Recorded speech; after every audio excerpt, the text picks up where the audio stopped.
worst possible thing you could say when you walk into a car dealership. I spent 5 years with Mercedes-Benz, 5 with General Motors, and the worst thing a person could say when they walk in is, if you could just get me to this payment, we got a deal. So your loan's probably still like 19, which means you got to pay to get out. You're upside down. It's called negative equity.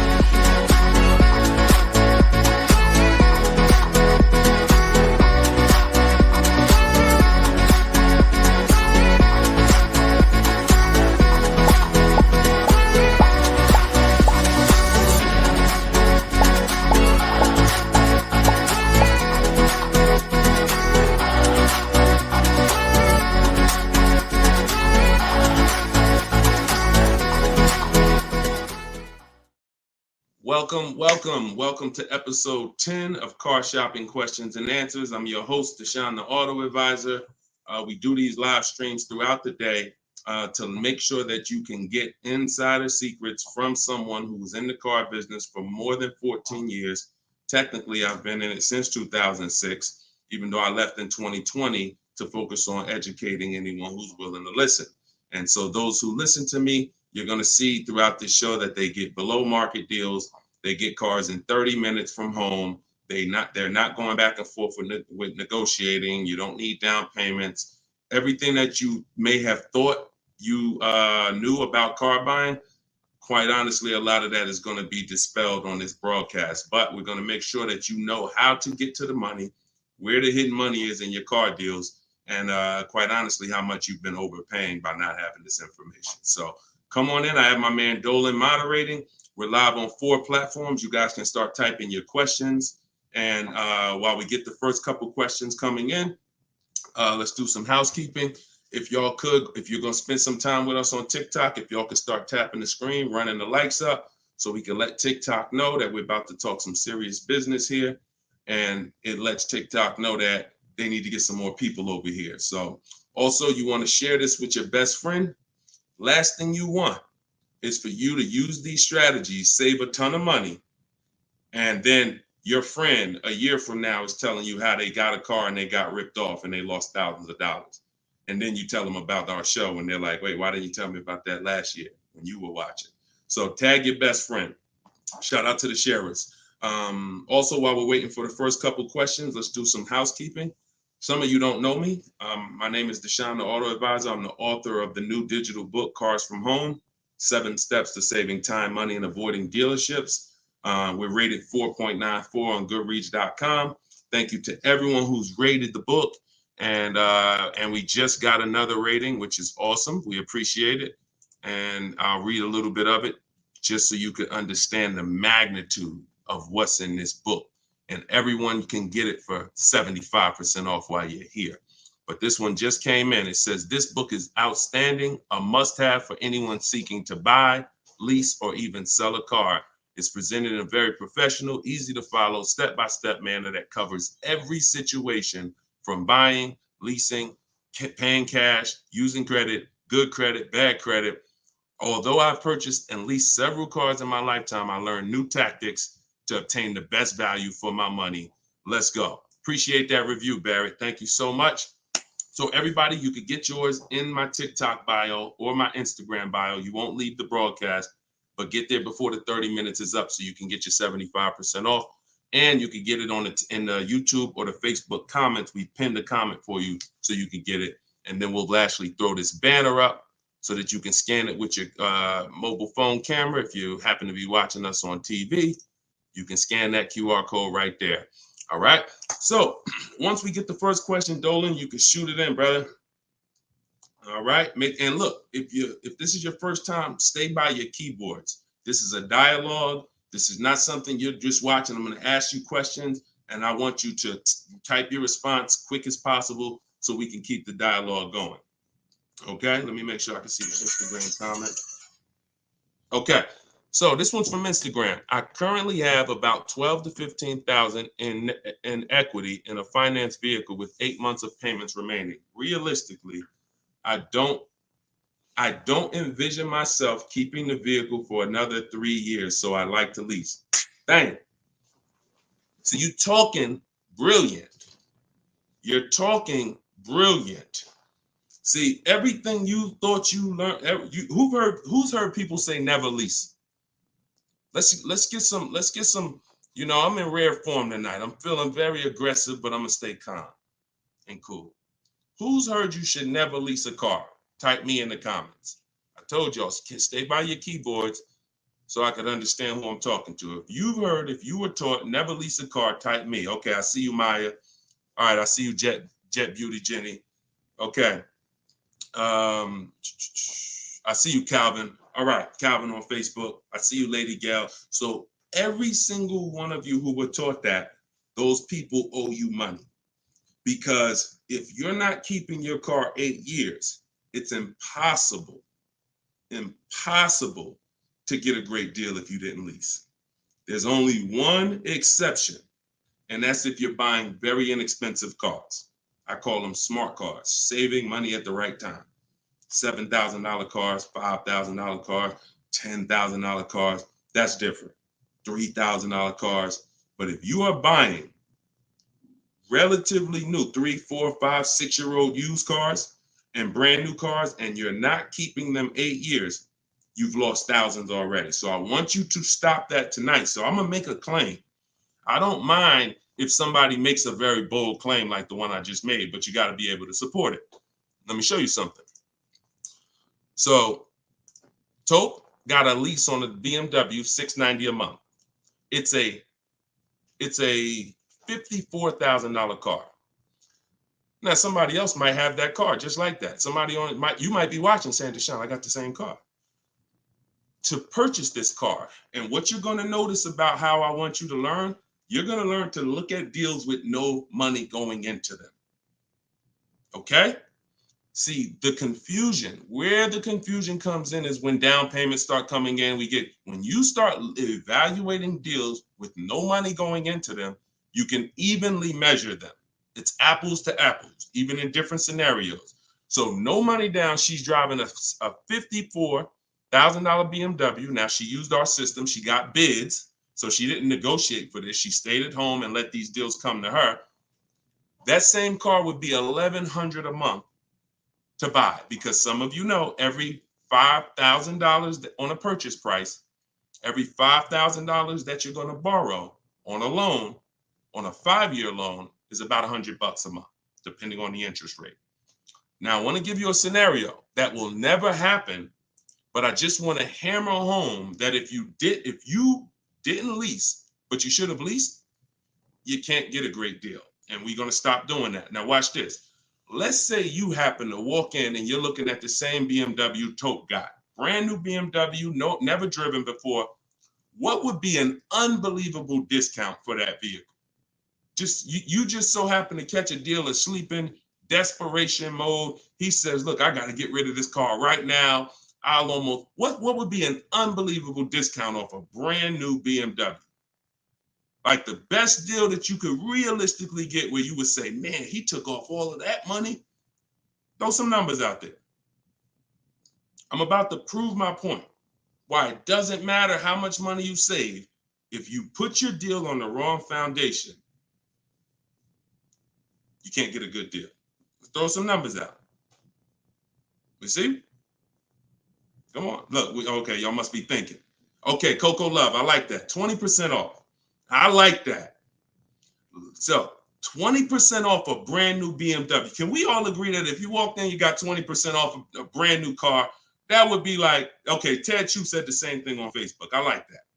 So let's just say, I'm gonna pull up my calculator, right? Pull up my calculator. She walks in, brand new BMW, $54,000. She gets it for 80% of what it costs. That's $43,000. I just told you every $5,000 is about how much per month? $100. So once we put our tax in here, let's not even put all the tax. Let's just round it up to 45. Tax is probably going to take it up to 46 with fees, 47. Let's just say 45. 45,000, y'all. Our payment's $900 a month. 5-year loan. That's with an unbelievable, never before seen discount. Remember that too. What is Tope paying? No money going into the deal. Do you see what I'm saying? Or if it's clicking, type clear. If it's clicking, that's an unbelievable, unheard of deal. Brand new BMW, desperate price. Please take it. I'm paying you to take it. Take 20% off the price. Here you go. You leave thinking, man, I won. I'll never get a deal like that again. What's my payment on this thing? $900. Take a 6-year loan. It's probably $800. Toke paying $690. This is what I'm talking about. It does me or you no good for me to show you how we get bids, how we make dealers bid for our business, how we shop for new cars, how we shop for used cars, how we make banks and credit unions bid when you miss this. Lease, if I don't lease and I should have leased, no way to get a great deal.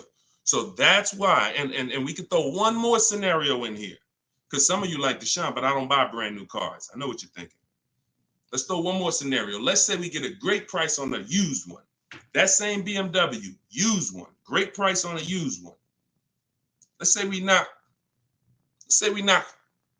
35, 40% off the price. 40%. Say we find a 40%. I don't want anyone to accuse me of saying, Deshone, these numbers are just a little too, you're skewing the numbers. We're going extra unrealistic in terms of trying to show, right? So we get a nice BMW, new, good mileage. We knock 40% off that price, $54,000. We pay 60% of what it's worth. That's $32,000 we're paying. With taxes, it puts us at $35,000. What's our payment? $35,000 on a loan. Every $5,000 is $100 a month. What's the payment? I got you, Jet Beauty. I'm doing this for you. She said, one more example. I gave you the brand new lease that Toke got. I gave you the brand new. It doesn't matter. You could go and be knock tons of money off on a new one. And here's the used one. $35,000. Every $5,000 is $100 a month. A payment $700 a month. So people are pulling up. Imagine 3 people pulling up side by side. Toke is in her new BMW 2024, paying $690 a month, no money down. Another buyer pulls up next door that never learned about leasing, but is not keeping their cars long term, because there is a place for buying. It's not about, everyone should be leasing. It's the 8-year rule. I'm talking about you short-term people. You're not keeping your cars 8 years, yet you believe the lies that you shouldn't be leasing. We're going to scrap that tonight. If you're willing to unlearn, tonight will be the last day you believe that bad information. So $690 a month, Toke pulls up. Someone pulls up next to Toke, got a phenomenal deal, think they won. Hey, we got the same car. Oh yeah, man, how much you get? You're not gonna believe this. The dealer gave me 20% off this thing. Oh, that's incredible. How much is your payment on that? Oh, I'm paying $900. Oh, really? Okay. Yeah, no money down though. No money down. Okay, what you paying? I'm paying $690. No money down. Oh, okay. Wow. Other person pull up in the used one. Oh, y'all got the new versions. That look good. That look real good. How much y'all paying? Oh, I'm paying $690 for the new one. Oh, I'm paying $9. Oh, I'm paying $7 for the used one. Do we understand how bad Tope is winning? So you keep believing that old information. It's cost you thousands of dollars. Cost your family thousands. I hate to be the bearer of bad news, but I'm also the bearer of good news. Because if I don't tell you, who's going to tell you? At least now you can actually make the changes and actually change your behavior and stop listening to people who rant about things but never talk numbers. Never talk numbers. They just rant and say, don't do this. Always do this. Never talk numbers though. So this is it. First step, I'm glad this is all based on this first comment we got from Instagram. Don't envision yourself keeping the car 8 years, even 3 more years, then you need to be switching to a lease tomorrow. No point in staying in it. No point in staying in it. All right. Go ahead. Shoot the next question up, Dolan. I think we went deep enough on that first one. Okay. This is the 7 p.m. live show. This is our first live show in the evening. If you see the banner on the actual show, that means we rebroadcast it, because we do rebroadcast these shows all day, so you can tell your friends, even if they can't catch us live, they can watch the show. But yeah, right now we're live, so keep typing your question. Look, Marika said, "Wow, I understand. I understand. You're pulling back the veil." All right, this one's from Instagram. What's your opinion on the current car market with leasing? See, I can show you better than I can tell you. Those who don't know how to get great deals, there's no deals to them. We've been hearing this since the very, very beginning. When I started teaching people in 2021, we were hearing there's no deals out there. Felicia came in. She was our first person to use my stuff. She got a BMW X1. And she got it $1,950 off. That was in January 2022, middle of the pandemic, when there was blood in the street. Blood, everybody who came out the dealership, it was like you couldn't believe what you paid. And God willing, you didn't have to buy in those scenarios, or if you use my strategies, you did okay. But those who had to buy, I told you how dangerous it was back then, because dealers were charging 5, 10, 15 grand over sticker and getting it. Meanwhile, Felicia came in, she got a $1,950 discount off a white BMW, not a purple one that no one wanted, white one. Bonita, I always use Bonita because Bonita was middle of the, look, 2022, December 2022. Got 600 down, 600 a month on a brand new Kia Telluride. So our vantage point is different. I get it. To you, yo, there's no deals out there. To us, it's never been no deals. It's deals everywhere. Everywhere. Look, Frena. Some of you saw Frena. Just got a brand new lease. $579 a month. $65,000 vehicle. Ridiculous deal on the Jeep Grand Cherokee Hybrid. Ridiculous. Under 1% lease deal. So, I mean, Deshone, what about purchasing though? Well, it's easier to get purchase deals because there's no lease program. All you need is a huge discount from the dealer. When you're leasing, you need a huge discount from the dealer and a good lease program. So, but here's Sean, $73,000 F-150 Lightning just recently. Look, $20,000 off he's getting. It's just what you know. And I'm not the most proud of the fact I can get deals. I'm sure there's probably not one of you who doubt if this guy was in the car business, worked for Mercedes, worked for General Motors, he's clearly good at this. Of course he can get deals. That's why I don't even talk about the deals I get. I always show the people who use the stuff that I teach so that you could understand that you could get deals. You just need to change your strategies. Stop shopping like it's 1990. You get what I'm saying? You're shopping like it's 1990. No disrespect. I'm just telling you, look and analyze yourself. What about how you shop is different than how our parents shopped in the 90s? So this is what you need to change. And when you change and you start listening to what I'm telling you, you start sitting at home and you start going online and start making these dealers come to you and getting bids while you sit at home, making these banks come to you and getting bids while you sit at home, and not trading your cars anymore, getting bids from online buyers, you're going to save the same money. You're going to save the same money they're saving. Easier than you've ever saved it before. Okay? Change your strategy. That's what we do here.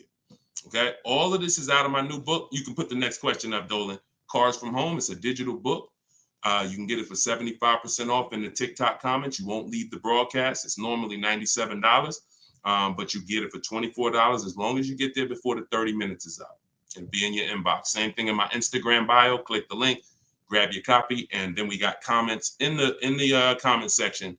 We have the link pinned for you guys on Facebook and YouTube, so you can get your copy for 75% off. Okay. TikTok. How do I know what the percentage is for lease deals for Mercedes-Benz?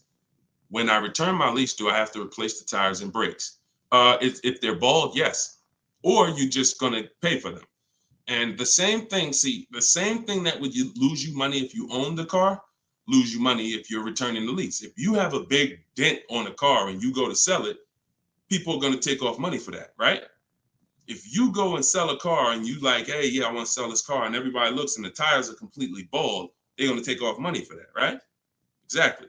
So you have to, now you don't have to run, now most leasing companies give you wear and tear. So I know you may have been thought, oh, I got to keep a lease perfect. No, absolutely not. They give you normal wear and tear. They allow you to have normal wear and tear, scratches, dings, you can even run the tires down pretty low. But when you start getting excess wear and tear, bald tires to the point where they're dangerous, dents, big dents, cracks in the glass, this stuff you're going to be billed for. And that's perfectly natural. Now, in the case of what is a good lease deal for Mercedes-Benz, it's not brand specific. Watch this, y'all. A good lease deal is a good lease deal no matter what. See, the name of the game with leases, if you're not keeping your cars 8 years, because there's a different way to win with cars, and that's keeping them long enough to where they're not depreciating a lot anymore.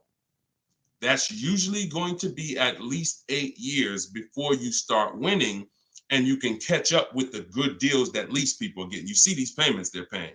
You saw the scenarios I put when, buying the used car, leasing, getting a great deal, buying the new car.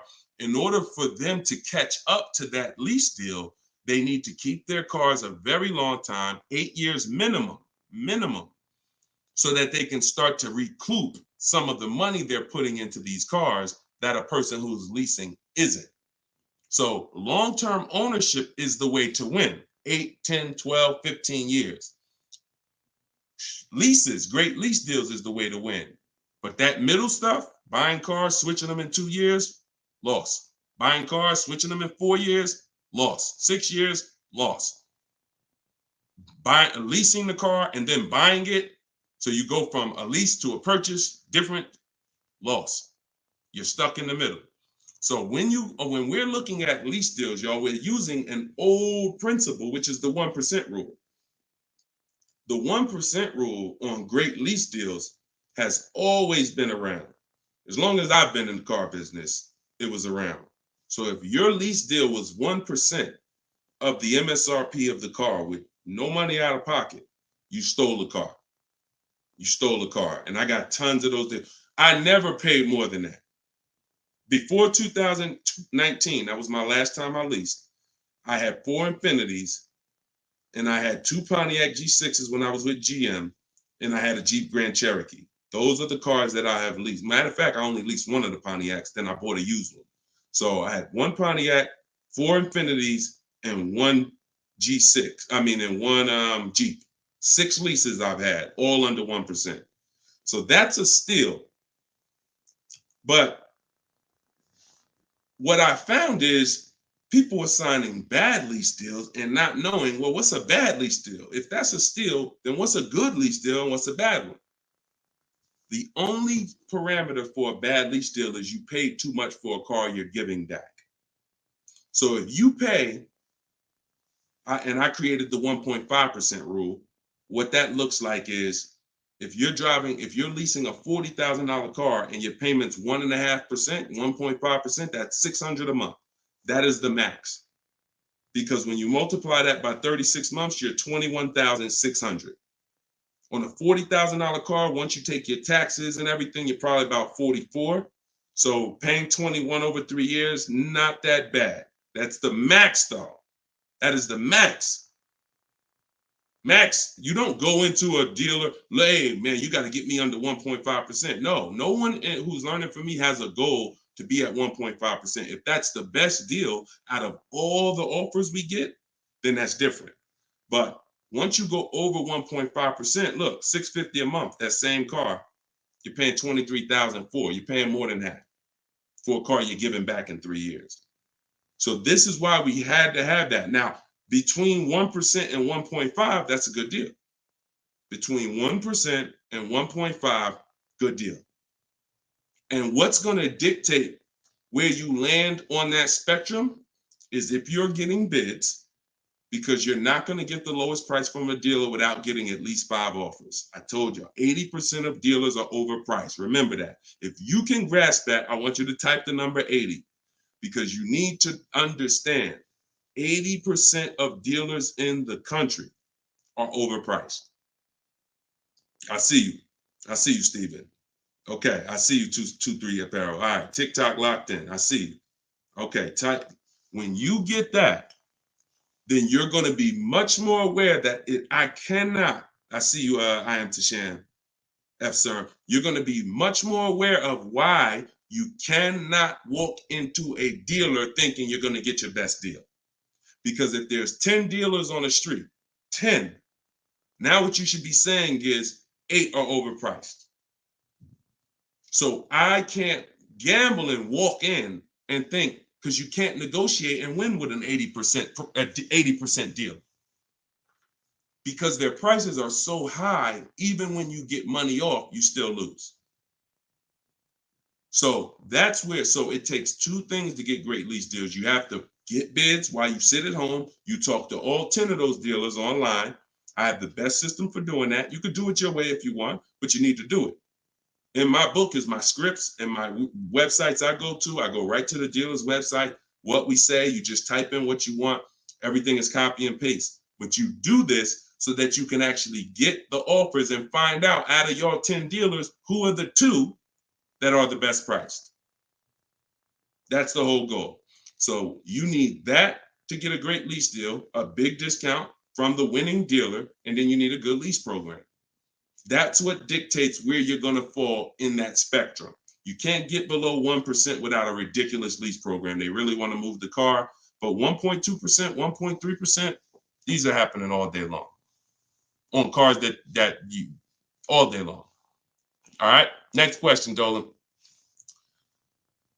All right, Deshaun, I bought the book and followed your instructions for lease deals. I got a 1% deal quote. It's the best system. Buy the book. Best $24 you can spend, right? Precision Sound. See, I swear when I was putting the book together, I priced it at $97 because I said this book is going to save somebody so much money. It's not fair to have it priced like other books. I got tons of books here. I'll be honest with you. Not many of these books have actually saved me thousands of dollars.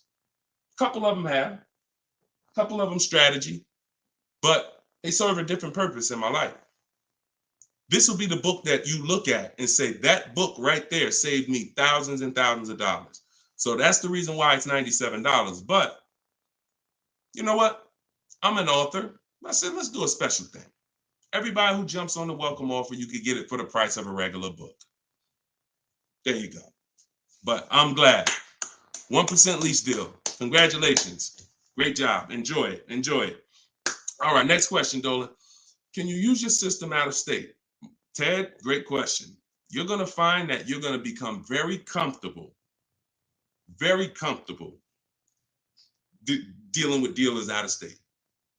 Because, and I'm going to tell you the truth, a lot of dealers that are close to you, when they see your zip code, they've already determined and made up in their mind how much they're going to discount, or if they're even going to discount, based on where you live. If you're 20 minutes from them, why do I need to give you a discount when I know the average person shops 2 dealers before they buy? Now, I don't want you to be average. Let the average people get average deals and above market deals, but you're not going to get below market deals doing average things. I'm going to say that again. You're not going to get below market deals doing average things.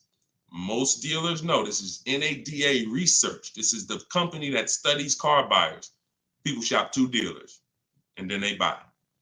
So if I'm sitting here watching you and I see your zip code, I'm not going to give you a great, especially if I'm an 80% dealer, forget it. But when you start talking to these dealers that are 45 minutes away from you, an hour away from you, now they'll never see you without the online tools. And what we want to do is these smaller dealers that are usually that don't have the foot traffic, we want to give them the opportunity because they want to be able to compete with the dealers in the city. And if it's up to walking in, they'll never have that opportunity. But when it's online shopping, they get the same opportunities, and they will sometimes take that opportunity and make sure they beat their competition. going back to Sean's deal, very important to see this. Sean posted in our groups. We have a private group. He said, I haven't seen the other. I said, I haven't seen the other offers. This is when he showed me he was saving 20 grand. And he said, you know, what do you think about this? I said, you're saving 20 grand. But I said, I don't know what the other offers are. Because what if you could save 25? Don't get excited about one offer. You got to get 5. I sold a car, a Maybach, and years ago, it had a $20,000 rebate on it. What if this car had a $20,000 rebate? We don't know. So he said, look, I got 15 offers. See, the difference is when you're using an online system, you sit at home and you start learning how to go on these dealers' website, copy and paste what you want and get these offers. You're going to be like, dang, I could get 5 more offers just like that. So he got 15 offers. Now check this out. This is what's important about this question you just asked, Ted. I couldn't find anything under MSRP locally. He expanded his search to 150 miles and he found this deal. So a dealer that was over 100 miles away from him made him this offer. None of the dealers close. Very important. So you want to get comfortable shopping out of state. And when you know how to do it the right way, especially on new cars and leases, it's easy because it's new cars. They're cookie cutter. You know, everyone has the same. Little bit more precision when you're buying a used car. But even that, don't be scared. We've had plenty of people drive an hour to get a used car, hour and a half. If that's where the best price used car is, if I'm saving $4,000, I'm gonna go over there. I'm gonna get a hotel room for $60, and I'm gonna get my car. I'm going to where the money is, not staying here because I want to be comfortable and I'll just pay more because I just want to be convenient. You know what I'm saying? Great question, though. Go ahead, Dolan. Next question. Steven, you clicked that picture of me. He said, what do I click to get the book? Click that picture of me. Even on Instagram, there's a picture of me at the top. And you can go right to that website and you'll see a button at the top that says get the book for 75% off. So get your book before the 30 minutes is up so you can get your 75% off. This is Thomas on Facebook. What's your opinion on military members using this method? I move every 3 to 4 years. So do you think it's wise to get rid of my car note to own and lease? It's a great question. You need at least 3 years. If it's 3 years, that's fine. I don't want you trying to worry about breaking a lease contract 2 years in, or a year and a half in. If I knew it was shorter than that, then I wouldn't be investing a lot of money in cars. I'd have like a, $10,000 car, $8,000 car, because you can't replace cars that fast. Some of you know I do this all the time. I show you, this is the depreciation scale. Whenever you see this, you think unseen. This is the unseen expense, the depreciation scale. This is why when you buy a car for $30,000 today, what is it worth tomorrow? If you buy a car for $30,000 today, I want to teach you how to see the hidden money. I call this the hidden money, the unseen expense. You buy a car for $30,000 today, what's it worth tomorrow?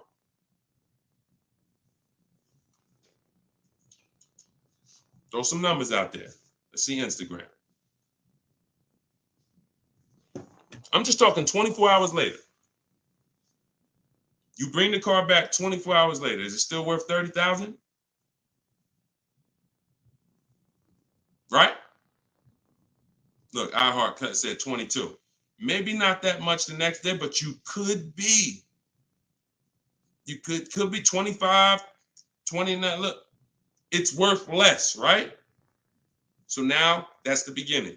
Now you park that car outside your driveway a year. Don't touch it. Don't drive it. You paid $30,000 for it. Come back a year later. What's it worth? Now we're getting into those 25s, 22, 20. Look, you never drove it. You didn't drive it one single mile. That's what we are. And look, that's happening the first 5 years that you have the car. Now, there's one exception, Thomas, if I'm you. if I can get 3 to 4 years, I'm leasing. No doubt about it. 3 to 4 years, I'm leasing. Now, your goal is to, if you got to make a move, you don't want to lose money and you don't want to have a bunch of negative equity. So what you can do, what I would suggest you do, if you don't have the 3 years, then I would buy a pre-owned car. I wouldn't even go with a $10,000 one. I just make sure I get a great price on a pre-owned car, so that with pre-owned cars, you can swap out and you don't lose. Compared to someone who's leasing, though, you will, because you're going to pay about the same amount they're going to pay, but they're going to have a brand new car and you're going to have a used one. But that's the risk you have to take, because if you try to lease and then you end up having to get out of it in a year, no, can't break that contract that easily and you're going to lose money. So if you got 3 years, I'd lease for sure. If you only got 2, then I get a great deal on a pre-owned car. And then that way I'm safe. If I do need to get out of it, I can sell it and probably break even within a 2-year period, because it's not going to depreciate as much as a used car. I mean, as much as a new car. Okay? If you got 3-4 years, man, lease. When a lot of you, when you realize I'm not talking to you who are keeping cars 8 years. If you have a car outside your house for 8 years or longer, type me. Matter of fact, type K. We call that a keeper. You got to be able to distinguish the difference in these scenarios. Anything outside your house for longer than 8 years is a keeper. We're not even comparing leasing. But when your kids come to you and say, Mom, Dad, I want a car, we don't automatically make them this is going to be a keeper. You're going to keep this thing for 8, 9, 10 years. No, I'm not. I'm going to keep this car maybe 5 years. Okay, then you should be leasing. Okay, your spouse. Me and my wife did it all the time. We had one car that we bought. That was the Pontiac G6. And then we would lease a car and we would rotate the lease. So you can have both. But the key is knowing every time you're about to buy a car, the first question is, how many years am I keeping the car? And if it's not 8, then you should be shopping for great lease deals. If it's 8 or more, then you should be buying. Very simple rules, boundaries based on numbers. All right. Go ahead, shoot the next one up, Dolan. Great question, Thomas. And anybody who's in that situation, that's a good strategy for you guys to follow. YouTube, 6 months left on my 36-month lease, 12,000 miles per year. Things came up and I had to use the car every day, 99,000 miles so far. What can I do?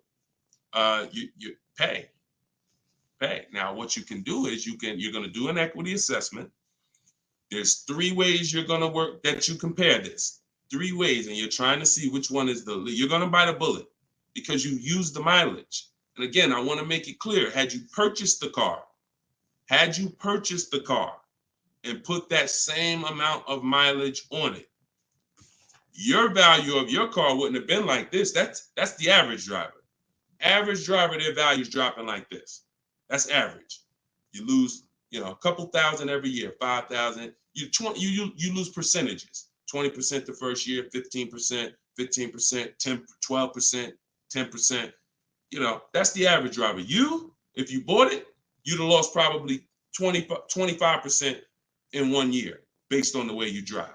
So it's not a matter of, I leased, I shouldn't have leased. No, this is what happens if you don't cater the lease to the lifestyle. And sometimes you have a lifestyle change, but it doesn't change the fact we have to account for the mileage you use. So we're going to do an equity assessment. You're going to see, if I sold this car, because the reason you're going to do this first is because you want to see what the highest bidders would pay. CarMax, Driveway. This is step 2 in my book, equity assessment. CarMax, Driveway, Carvana, Kelly's Blue Book, instant cash offer. Do not use Blue Book. Please do not come to me talking about what Blue Book said your car is worth. We don't use algorithm sites. We get real offers. Cash offers is all that matters to us. Okay? Kelly's Blue Book, instant cash offer. AutoNation, sell my car, and Car Guru, sell my car. That's 6 offers. And you're going to get that after you get your payoff. Now, you're going to see how upside down you are. And once you see that, okay, I'm upside down, How many miles did you contract for? Oh, 12,000 miles a year. Okay, so all right. So once you see, all right, my highest offer is 23,000, but your payoff might be, 30. Then that means you're $7,000 upside down. So now you can compare paying that money to now saying, all right, well, what happens if I return the car? Now, this is the second scenario. First scenario, when your over mileage is selling it. What does that look like? Second scenario is actually taking the mileage penalty, because I just told you $7,000 is the bill over there. In that scenario, mileage penalty, you contracted for 36,000 miles and you got 99 on it. So 99.8 minus 36,000 miles, you 63,000 miles over, and you're probably going to be charged 25 cents per mile. So that's a $16,000 mileage penalty that's coming if you stayed to the end. So that's why you want to compare selling, paying the difference. If you got some cash on hand, that would be the best way to do it. Now, the last thing that you can do, which is, see, I don't like these scenarios because these are negative equity scenarios with leases, and we really shouldn't. Besides an emergency, we really should not be in negative equity situations with leases, only finances. But your last scenario is, once you see how much your car is worth from the offers, you're now going to try to roll that negative equity over and get someone to pay the bill and wrap the new deal with the negative equity. So you're going to get bids for whatever car you want to replace it with. Whatever car, let's just say you're looking for a Jeep Grand Cherokee, you get bids, get your best offer, and then you're going to tell them, hey, I got this old car here with this type of penalty. I need to wrap it into this deal that's 7,000 or 8,000. That's why you got to know what the market value is. Before you do this, you have to know what the market value is based on offers, so that you know, all right, I got to slap another $7,000 on top of whatever my best deal is, so that I don't get the bill. So if you can pay the bill, pay the bill. If you can't pay the bill, then you need to roll it into the next deal. But the last thing you want to do is drop that car off without doing what I'm telling you, because once that car is grounded, the bill is generated. It's nothing out of it. So everything you have to do is now, because if you ground that car with that mileage, the bill is automatically coming. There's nothing you can do to get out of it. So follow those steps, do the equity assessment. And when you're on those websites I just told you about, if you have a lease, that's going to ask you, are you leasing, financing, or own? Put own. I'm just telling you. And I'm telling you, if you have my book, I explain why you must do that, but I don't have the time to go into detail of why you must do that right now. Okay, just when you're on those websites, put own. And if you have my book, then I'll be walking you through this step by step. But you're more, if this ever happens again, you guys look at this early. You look at this when you're a little bit over miles, not this much over miles. And listen, I know you may have not known, maybe I understand, but for future reference, we want to choose our mileage carefully. And if we find ourselves going over by thousands and thousands of miles, we want to make a move and do this same scenario sooner than later. Okay?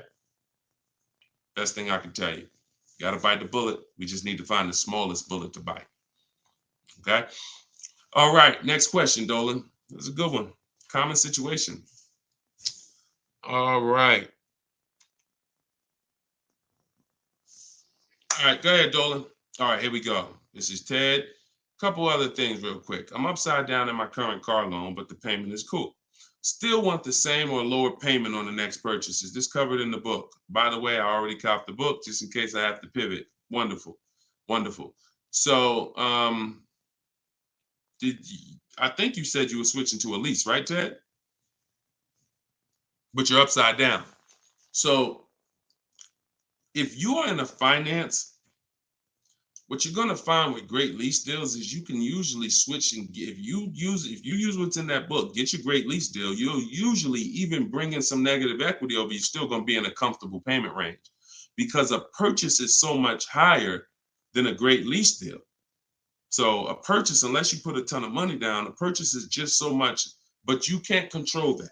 All you can do is do your equity assessment, like I walk you through in the book, and then determine what you're going to do with the negative equity. Pay the difference or transfer it. And once you're transferring, you get your bids, and then you bring your negative equity on top and you see what it is. There's no point in worrying about what you can't control. But I can tell you that most times switching from a lease to a finance to a lease, you're getting more car and you're usually dropping your payment, especially if you buy new cars. If you buy new cars, forget it. You're dropping your payment dramatically. So you can still move negative equity over. But even on used cars, you're going to see that just going from a finance, you saw the scenarios. If you were here at the beginning of the show when I started those 3 scenarios, you saw how different the payments were. So that lease gives you so much room to customize, bring over some negative equity, and still be better payment-wise than purchasing. Okay? So yeah, keep me posted, man. Make sure you send me your success story.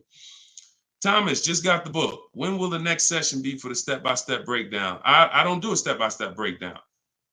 Look, I'm talking to the public, and here's what I won't do, because it's just not fair. I'm not going to spend a lot of time talking to people who have the book, because the book is step by step. Every now and then, Dolan pulls a question in, great, but I'm talking to people who don't have the book. I'm not going to make the whole show talking to people who have the book, because quite honestly, like I said, I got a lot of books up here. I can't talk to one of these authors. If I'm reading something from, this author over here, but the book is set up in a step-by-step way. So just use it and win with it. All right. Go ahead. Shoot the next question up, Dolan. It just would be corny. That'd be corny. Oh, he's only talking to people that got his book. No, we're not doing that. DJ Flair, YouTube. I haven't gotten APR under 1.4 on a lease. Should I settle? How many offers do you have? Now I'm looking at the comment section, DJ Flair. I need you, if you're going to ask a short question and then I'm asking you a follow-up question, I need you to type fast. And that's a quick look. Number, send. 3, send. 1, send. You know what I'm saying? I can't spend too much time if you're not right close to your keyboard. So okay, let's put it like this. If you don't have, I see you, Coach Troy. Thank you so much. Thank you to the people who support the broadcast too. I appreciate it. And shout out to the sharers. Shout out to the sharers. I see you, Body Gang Nunu. Thanks for everybody that's sharing the broadcast. Your friends will be mad at you if they find out you've been using this stuff and you didn't tell them, especially your best friend, your closest friend. If you've been using this stuff and you didn't tag them, go ahead. Go ahead, type your question, Coach Troy. We'll get to you. All right, I don't think with DJ Flair's tap back in. So here's the thing. The only time we're settling on any lease is when we have at least 5 offers. Because when you shop the right way, and anyone who shopped using my stuff can attest to this, when you shop the right way, you're going to see on a regular lease, any vehicle you name, you're going to see $150 to $200 a month difference. I told y'all, I'm not just telling you 80% of dealers are overpriced. You're going to prove it to yourself. 80% of dealers are overpriced, and you're going to prove it to yourself when you look at all those offers and you see that one dealer is at $450, another dealer is at $490, another dealer is at $530, another dealer is at $590, another dealer is at $6. We've been doing this. I've been working with people since 2021. I got over 1,600 people in my personal, coaching program, and we got thousands of people that have the book. So when we get the offers, that's what we see. So the only way we will settle on a 1.4% lease is if we know that's the lowest offer in the market. And the only way we know it's the lowest offer in the market is I'm looking at the other lease deals. Oh, that one's 1.5. That one's 1.7. That one's 1.75. That one's 1.8. Now I know 1.4 is the deal. Let me get this up out of here. This is a great deal on this particular car. That's the only way. Okay. Next question, Dolan. Great question. I'm on the fence about joining maps for my truck purchase. Can you elaborate on how it's different than following the book? I don't even talk about maps on here. Maps is Maps is my book and video with me coaching and Zoom calls and a private Facebook group. Totally different. And again, that's another reason why I can't get too big into giving questions and answers. Look, the book is there. It's $24. It's step by step. People have used it, gotten to success. That's why we're rated 5 stars, 4.94. But that's why we're rated high. That's why people are writing me. Look, we just got this today. So when I get this stuff like that, the only time I'm going to engage with thousands of people who got the book is when I know the book is not really complete. It's not complete, but we know the book's complete. So when Tiffany sends me this, look, I just got this from Tiffany. Look. I believe we got a great deal. Look, 2024 Mazda CX-90, $44,820 on the sticker. Discount was $6,530. That's ridiculous. That was her best offer of all her bids. $65,000. She saved 15% off the price of the car. Brand new car. She just sent me this. So some people are like, Deshone, you know what? I can follow the book. This is my thing. You laid it out step by step. Step 1, 2, 3, 4, 5, 6, 7 is delivery. Step 7 is literally getting ready for delivery. So, but Maps is totally different. Maps is the program I launched in 2021 that I work personally with people. We do coaching calls, and we and everything in the book is in video form. So you're not reading, you're just watching step-by-step video. So you could email me about that, and we could talk about that another time. All right? You get what's right for you. Go ahead. Next one, Dolan. All right. What if you drive too many miles daily? You just pick your miles. You choose your miles wisely. You can see, here's what I want you to understand. Now, if you were on the show a little earlier, we talked about how you're going to pay whether you, and bring in, Dolan, can you bring in Coach Troy's question on TikTok? Here's what you have to be very clear on. You pay for the miles whether you purchase or lease. That's why I want you to think about that. Depreciation scale. If I drive 0 miles, my car is worth less in a year.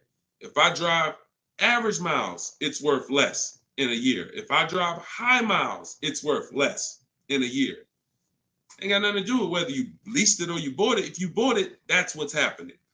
So the purpose of the lease is to know I'm not keeping my car 8 years. So I'm going to look to replace the car while it's dropping in value like this. If I buy it, this is year 1, this is year 2, this is year 3, this is year 4. Once you get about year 6, it starts to round out. You're losing less value, year 7, year 8. But you still need to catch up to the person who leased because they haven't put all this money in the car that you have. That's why it's the 8-year rule. But if you're like, Deshone, I know I'm not keeping the car 8 years. Your goal is to beat the depreciation in. How do I get a car without taking this type of loss? That's a lease. That's a great lease deal. Not an average lease deal, not these commercials. None of these lease deals y'all saw in the show today was based on a commercial. Nothing. They were probably thousands better. Do never look at commercials and think, oh, that's a lease deal. Absolutely not. Absolutely not. So what you're going to do is you're going to assess your miles, see how much you drive to work and back, how many days a week, and you're going to add that up over the year, and you're going to come up with a number. And if it's $18,000 a year, great. I worked for Hyundai for 6 weeks, and I keep the story short, but I worked for them for 6 weeks. I was a manager there. Owner ended up getting indicted.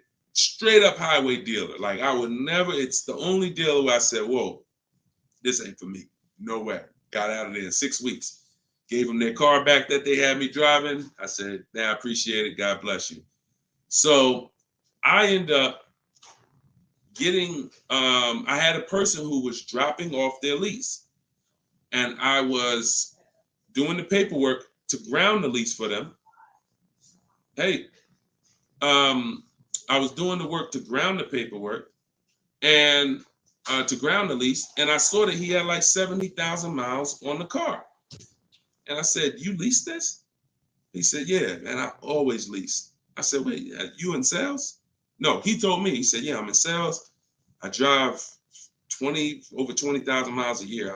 I used to buy my cars, and I just be, all this negative equity. I had to put big down payments. I just, once somebody showed me about leasing, I never stop. I pay my payment, I bring it back after 3 years, get a new one every 3 years." I said, "Wow, that's crazy." Then I looked at his payment, and I saw his payment was only like $150 a month more than a normal payment. It wasn't $500 more a month. It was $150, $175 more to get the additional mileage that he needed. I said, "Man, I'm telling everybody about this," because I had high mileage drivers coming in with same amount of mileage on that he had, 70, 80,000 miles, except they bought it. And now I'm like, "Hey, you got like 12,000 negative equity because your car, you got so many miles on it." And they're like, "Yeah, I know." So before I learned that about high mileage leases, that's what I used to do. I didn't understand it, but now forget it. And that was back in that was 2016. So everything I've learned, I bring it to the public, and I've learned from seeing bad scenarios. So no matter how many miles you drive, as long as you're not doing like Uber or Turo or something where you're renting the car, you're just putting like as many miles as you can on it a year, and you don't really know how much you're going to put on. As long as that's not the case, it's predictable, then for sure. I have 2 strategies in my book for high mileage drivers that don't keep cars 8 years. 2 strategies: high mileage lease, and then something I call 2 cars, 1 payment. High mileage lease, 2 cars, 1 payment, where you split the mileage. You have 1 car you buy, and then you pay that car off, and then you have 1 nice car that you lease, 12,000 miles, and you just split the miles. Either way, stop buying. And now, one more thing, and put the next question up, Dolan. Now, if you're a high mileage driver and you are an 8-year person, great, no reason to lease. There's plenty of cars out there. You buy a car that you can drive 25, 30,000 miles a year. That'll last you 8 years. No reason to lease. See, if you are keeping your cars 8+ years, forget about leasing.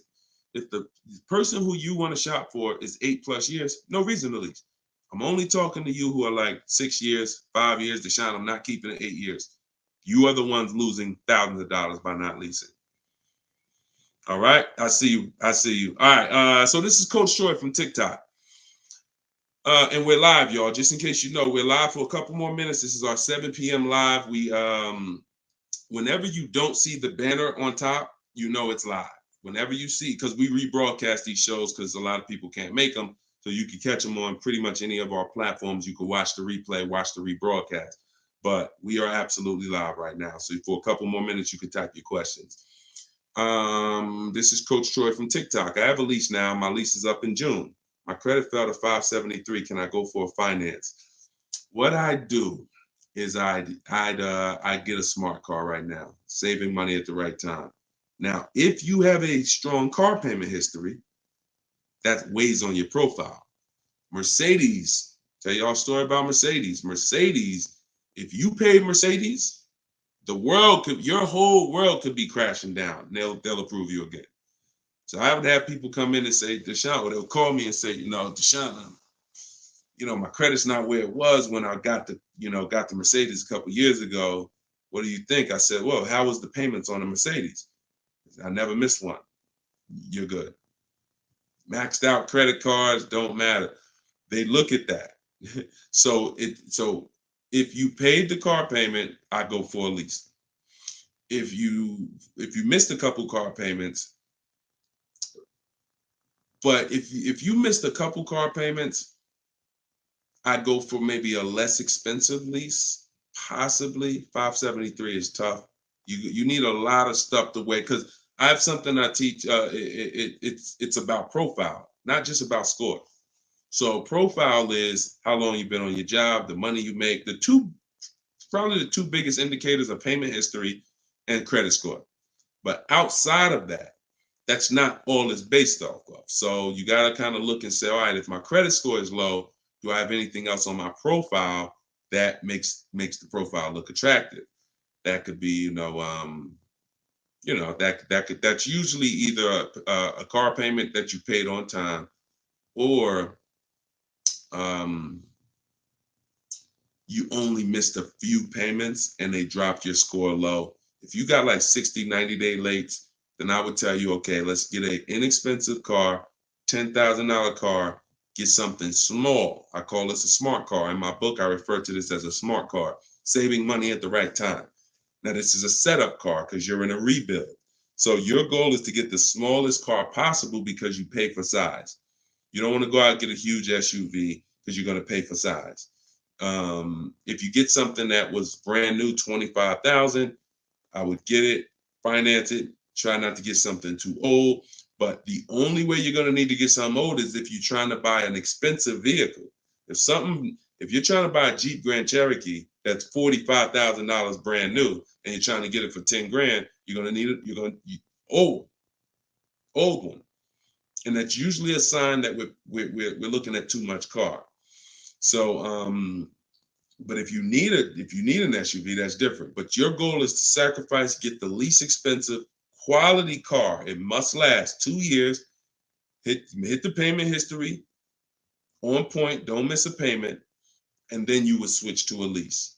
So I don't know enough about your scenario, but I kind of gave you a little bit. And in my book is the details of this, the smart car strategy, and shopping for a lease, and looking at your credit profile. So based on where you're at, you make your move. But either way, it's fine. It's not the end of the world. Tons of people are going to be rebuilding now. Just make sure you're doing it right so that you don't set yourself back with your next car. You want to set yourself up. And a lot of people, when they're in a tough situation, they make another decision that actually sets them back. Okay? Go ahead. Next question, Dolan. Okay, I see. High pride BMW lease. Thanks, Coach Cho. Forget about the gifts. Just get the book. I appreciate you sending the gifts, but I'd rather you have the book because I want you to win. Okay, take all that money you just gave on the show, and I appreciate it, and get your book so you can make sure that you win for the rest of your life with cars. But thank you. Go ahead. This one's YouTube. Where's Instagram at? Instagram, y'all quiet this evening. Y'all started out the show with a lot of questions, and now y'all quiet. Let's go, Instagram. Type your question. And the thing about Instagram is, if you hit that little paper airplane next to the comment box, you can share this with like 30 of your friends. And I guarantee you, every single one of them will thank you. Every single one of them. We don't dance. We don't tell jokes over here. All we do is talk big money. Guarantee they'll thank you. So, all right. This one, Diana from YouTube. Am I liable for a vehicle that I didn't take possession of?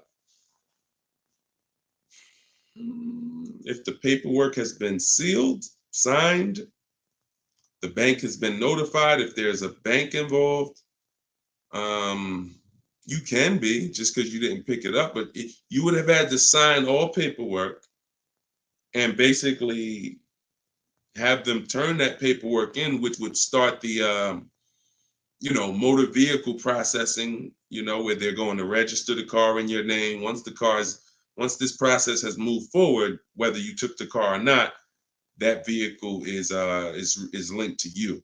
In which case, yes, you are liable. But yeah, it depends. I hate buyer's remorse. Buyer's remorse sucks, y'all. Buyer's remorse comes. You only get buyer's remorse two ways. You got a bad car or you got a bad price, or both. So you need boundaries to get good cars, quality cars. Choose the right cars that you're gonna like, gonna love, gonna enjoy, so that you don't regret the car. Boundaries to make sure you get a quality car, not a car that's gonna be in the shop, not a car that's gonna break down. Boundaries. You need strategy to make sure you actually get enough offers, so when you accept the offer, you paid the lowest price possible. Offers. So those two things, two types of buyer's remorse: the car and the price. The car, that you're shopping, how you shop, choosing cars, taking your time, knowing what websites to go to make sure the car is quality, going to test drive the cars if you're leasing or buying a new car. That's the shopping boundaries. That's how you make sure you don't get a bad car. When you're looking at a used car, narrowing it down, title history, service records, accident history, and then the strategies. The other buyer's remorse is, I don't like the price. I think I could have paid less. I think I'm overpaying. I'm not comfortable. That comes from getting bids and looking at multiple offers. Got to use this. If you don't use this, that's going to continue. It's impossible for you to eliminate that without those two strategies.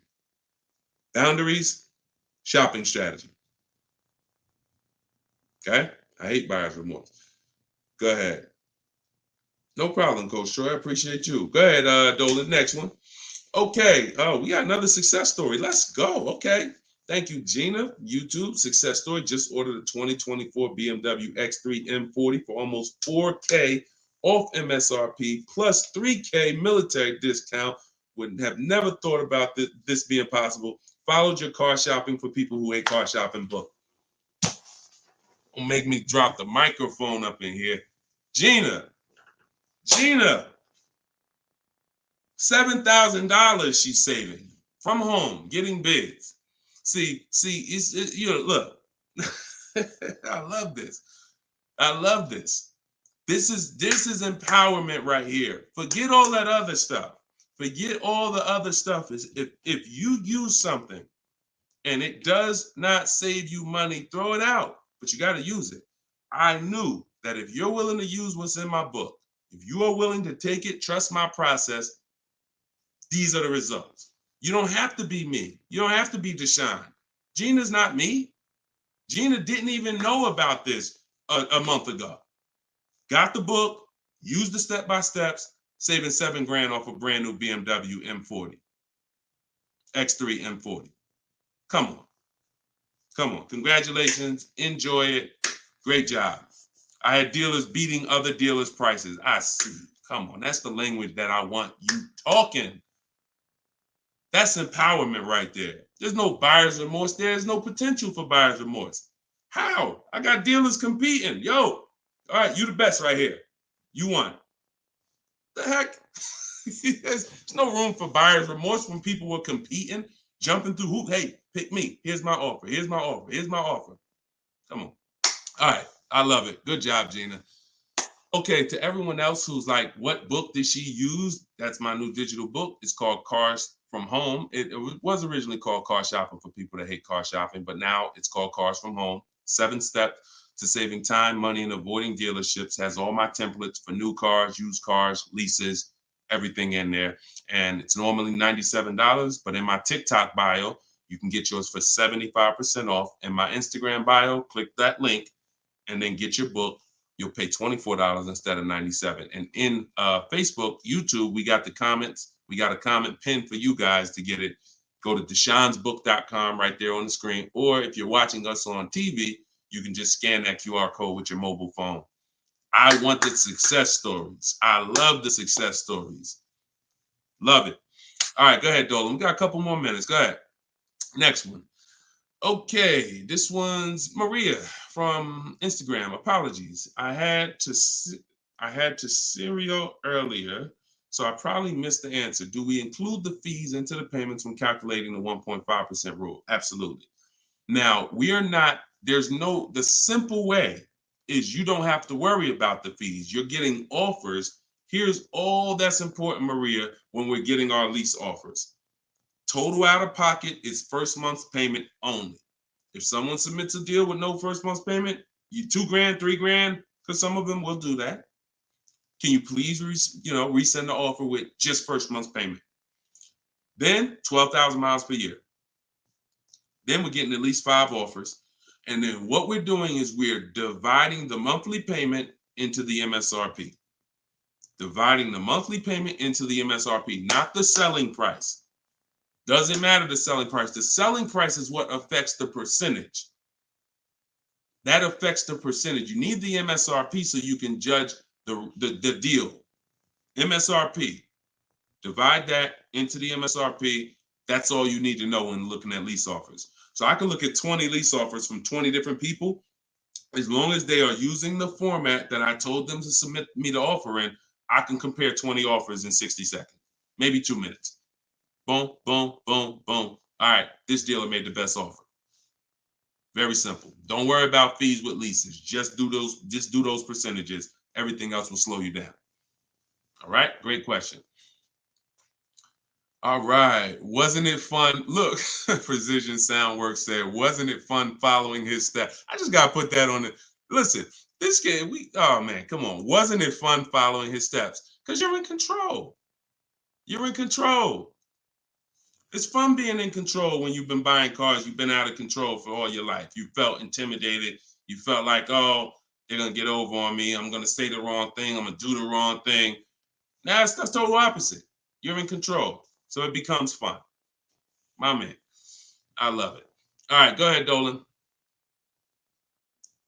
Okay, this one's from TikTok. My brother totaled my car with only liability insurance. What should I do? Talk to the insurance company. Being underinsured is a real thing. That's called exposed. You're out there with exposure. So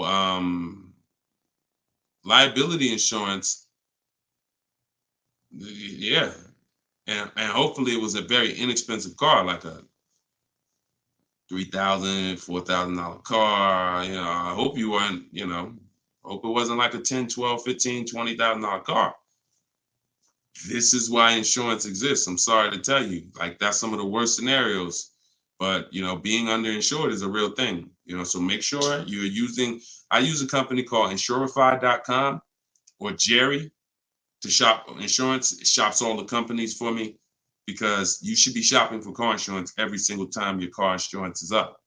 And you know, but yeah, you got to be properly insured because these things happen. Say, look, gap insurance. A lot of people don't know. People will say, "Oh, I won't buy gap insurance," or they'll say, "When I go into the office, never say no to everything." Well, if you needed gap insurance or you needed the right coverage, we either get it from the dealer or we call our insurance company. There's other insurance companies that sell gap insurance, but before we get it from the dealer, we'll call our insurance company or we'll go online. But if you total your car and you owe 25, but the car's net value was 20, you got a $5,000 bill coming. Totaled your car, lost your car. Now here comes a $5,000 bill. Hey, what happened? Gap, exposed. So this insurance thing is very real. So please make sure. I mean, I hope it works out for you, but make sure you have proper insurance coverage. All right, go ahead, Dolan. All right. Great questions. Great questions.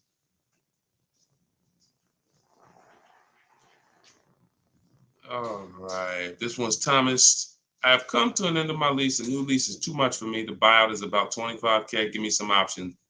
Unless you got 5 offers, that doesn't mean anything. See, the problem is you didn't get 5 offers. So you probably got a lease quote from an 80% dealer who you've been buying cars from, leasing cars from. You come in, hey, what's a new one going to cost me? They're trying to keep you high based on three years ago. Everybody was overpaying and they're trying to keep you high. They're trying to keep their profit. And you look and saying, wow, the new one's 700.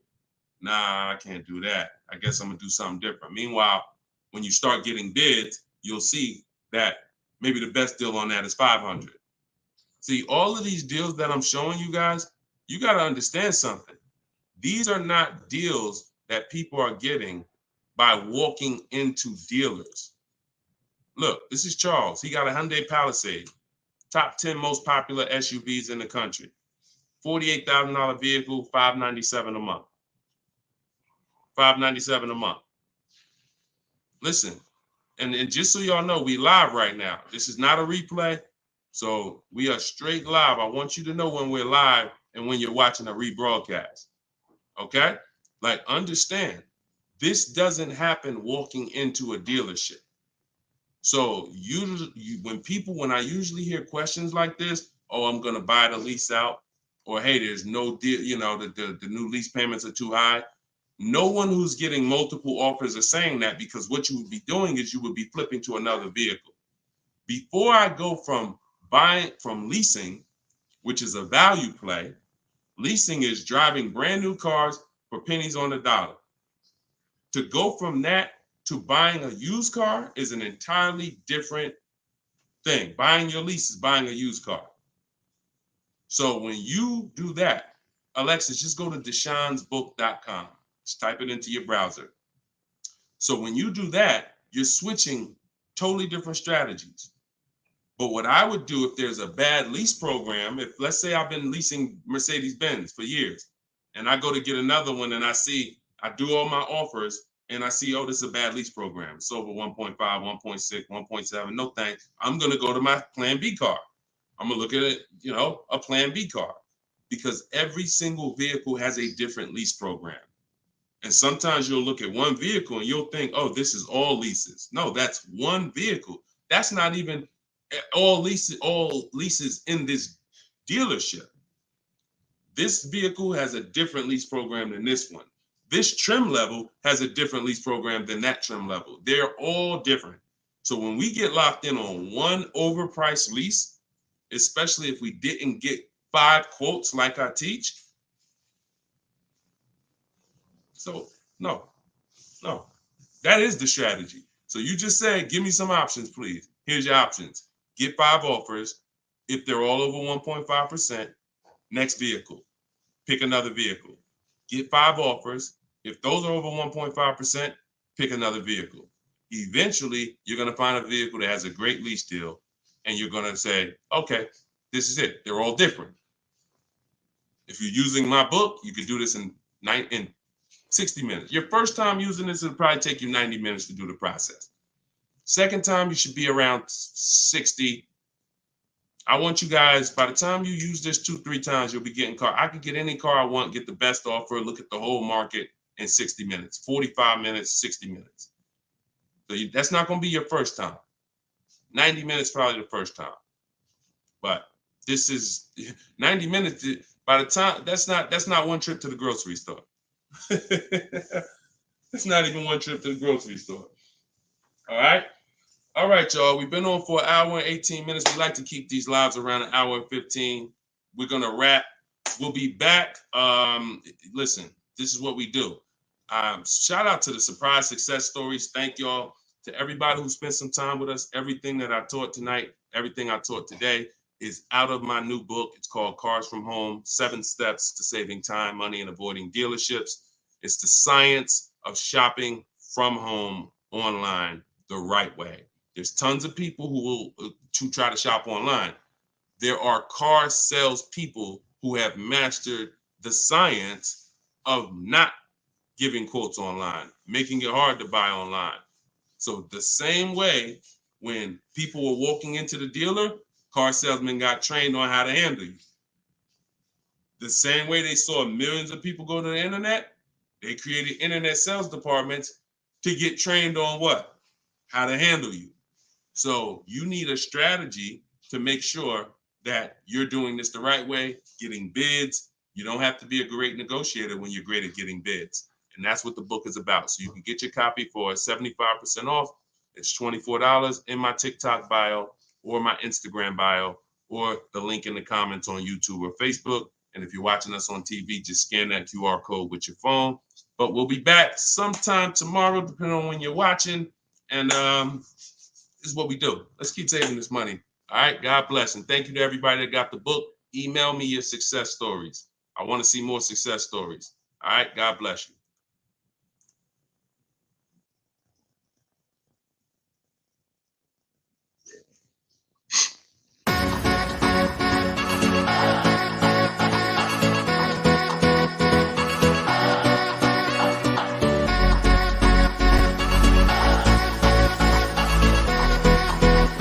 The worst possible thing you could say when you walk into a car dealership. I spent 5 years with Mercedes-Benz, 5 with General Motors, and the worst thing a person could say when they walk in is, if you could just get me to this payment, we got a deal. So your loan's probably still like 19, which means you got to pay to get out. You're upside down. It's called negative equity.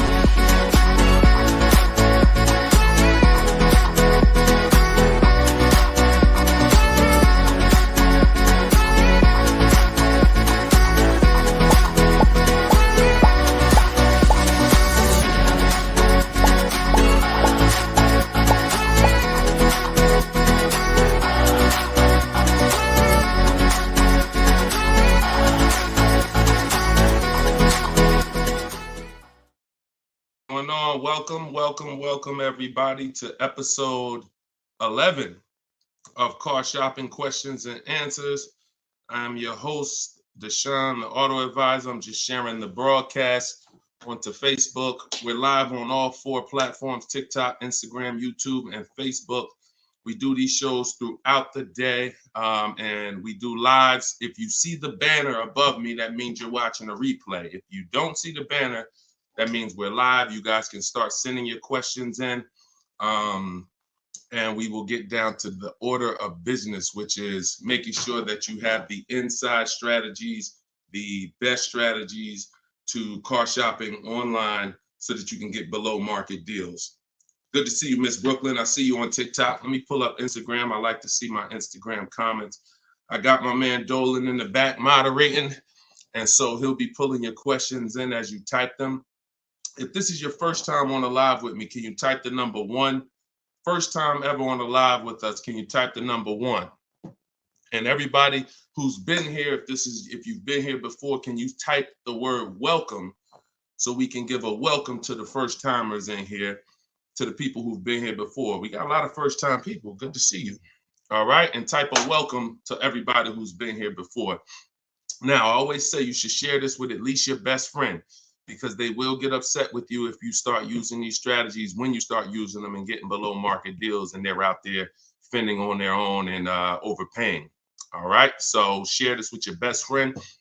Now, just some housekeeping. I am the author of the new book, Cars from Home, 7 steps, not 70, 7 steps to saving time, money, and avoiding dealerships.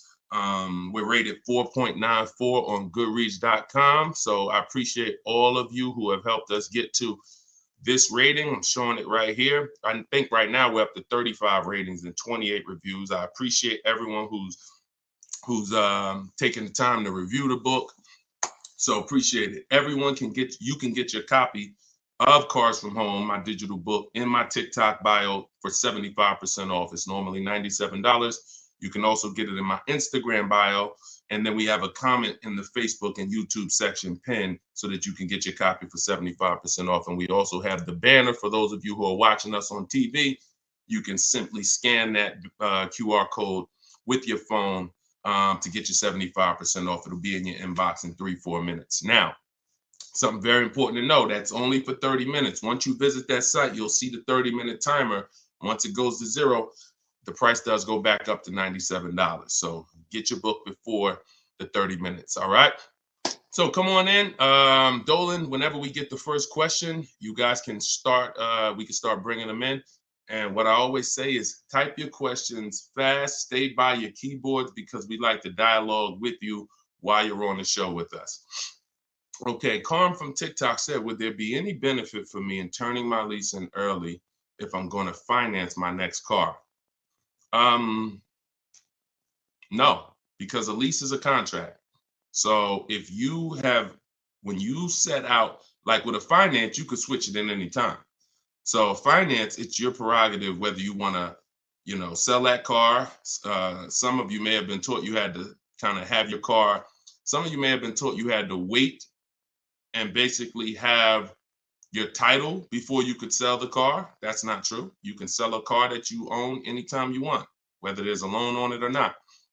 Now, in the case of a lease, it's not like that. You have a set term, usually 36 months, 39 months. We don't do 4-year leases.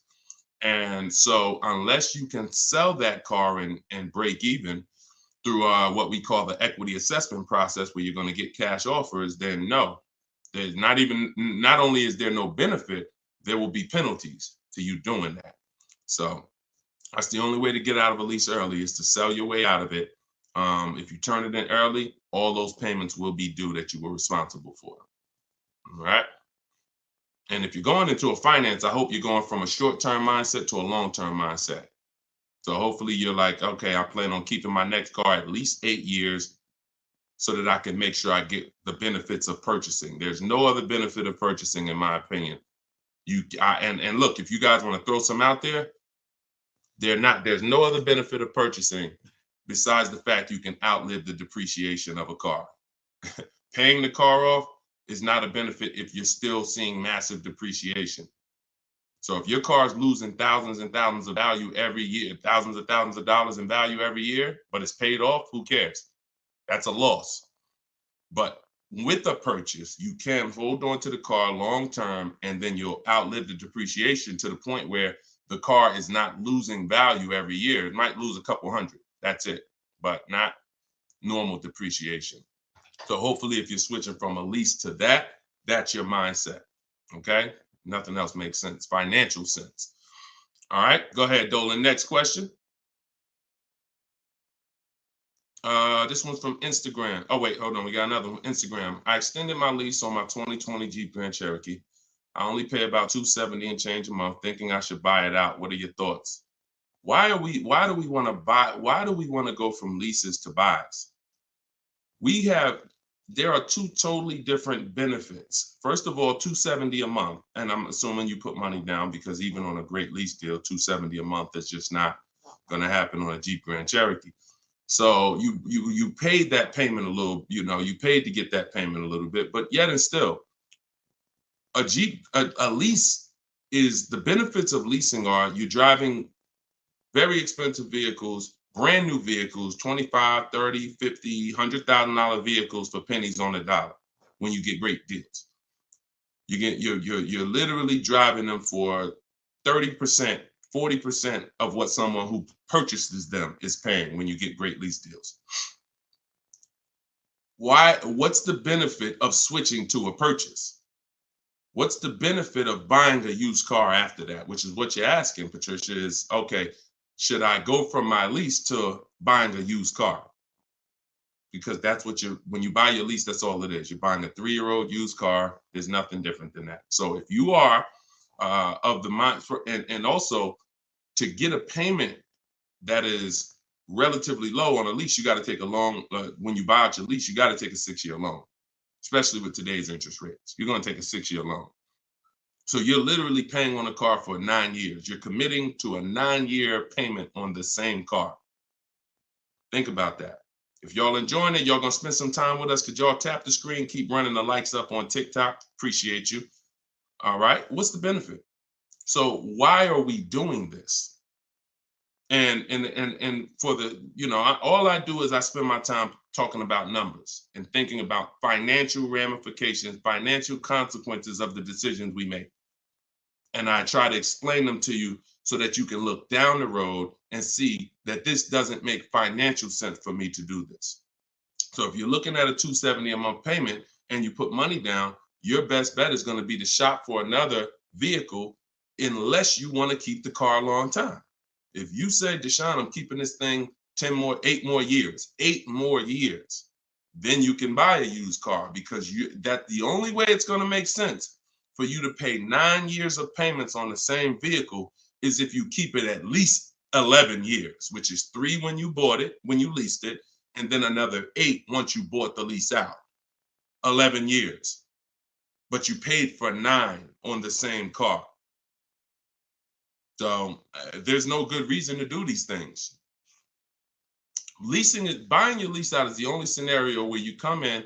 I used to have people come in the dealer. Some of you who are new to the show, I worked for Mercedes-Benz for 5 years. I worked for General Motors for 5 years. I had my own new car brokerage for 4 years. So I've been in and around cars for the last, since 2006. People would come into the dealer and say, they had a car that they bought brand new. I want y'all to listen to this and stay by your keyboards, all right? Because I'm going to ask you a question. Somebody comes in a dealership, they're looking to replace their car. They say, Deshone, you know what? I want to trade this in for something different. I say, okay, how long have you had it? I had it about 5 years. Oh, so you bought it new? Yeah, I had it since it was new. Okay. Now, somebody's had a car 5 years. If your friend came up to you and said, yeah, I'm about to replace this one, and they told you they had it since it was new, wouldn't you think that it was either paid off or almost paid off? Yes or no? Yes or no? See, if I tell you a story that you'll never forget, you'll eliminate the bad buying your leases. It won't come to you anymore, because you'll think about this story. All right. So most people would think, right? Yes, I see you, Fuzzy Nuggets. Okay, I see you, Lori. Somebody said I had this car for 5 years since it was new.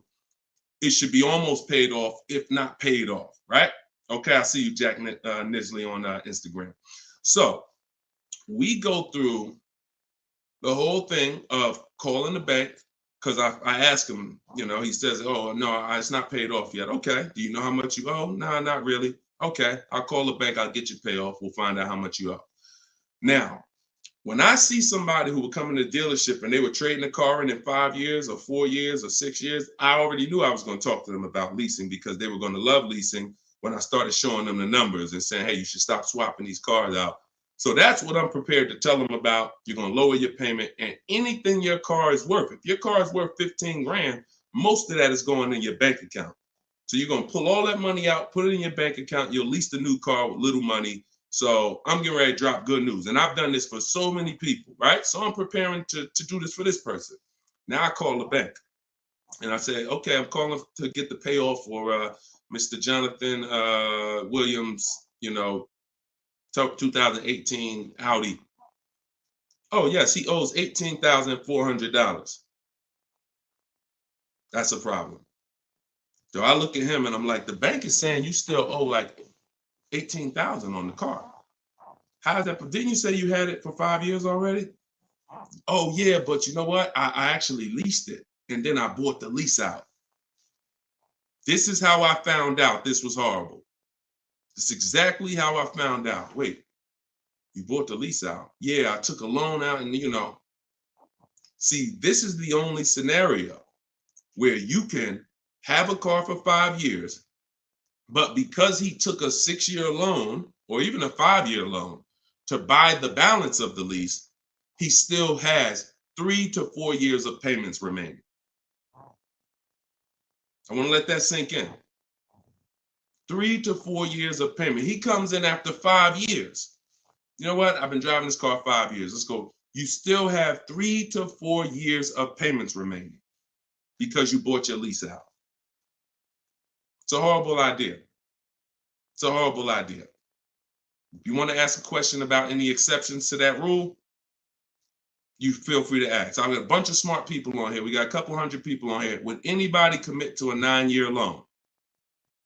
Anybody? Anybody willing to raise their hand and say, hey, yeah, I'll buy a car, 9-year loan? Anybody?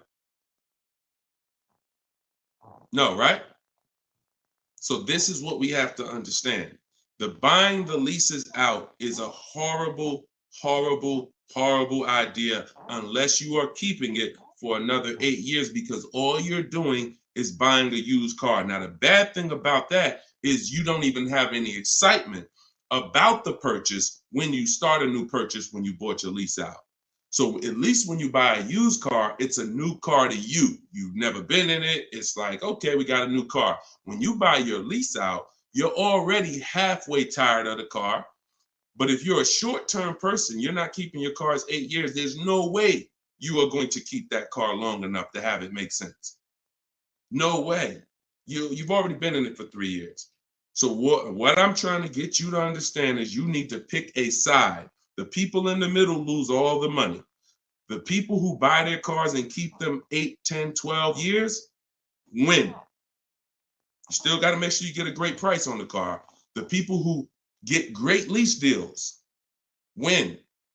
Great lease deals, not regular lease deals. Win. There's two sides, but then this middle, those of you who buy your car and then you trade it in 3, 4, 5 years, you're in the middle. You're trading your car in when it's losing the most money in depreciation. You're losing thousands of dollars compared to these other two people. And those of you who are buying your lease out, you're paying too long on these cars that you're not going to keep long enough to have it make sense. You're in the middle, stuck in the middle. Pick one side and stick to it. And the way you do that is to ask yourself, every time you're about to get a car, how many years am I going to keep this car? Very simple. 8 years or more, I'm purchasing. 7 years or less, I'm shopping for great lease deals. That's how you get out of the middle. That's how you win. By the numbers. And I'll show you people throughout the show that you see these numbers don't lie. Go ahead, Dolan, shoot the next one out. All right. Let's talk about the black book and how dealers use it as an advantage to ask higher prices. In what way?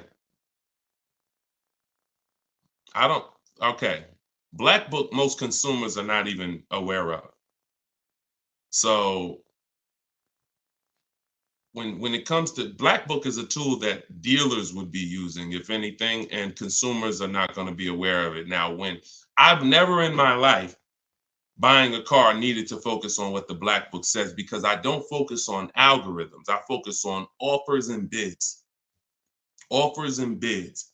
Even when you go on those websites where you're shopping for used cars, because this is a used car question, you'll see Car Gurus, Kelly, Auto Trader, Cars.com. They give you a algorithm-based opinion. Good deal, great deal, fair deal. That's an algorithm-based opinion because they're not actually doing it like real estate, which is based on comparable sales.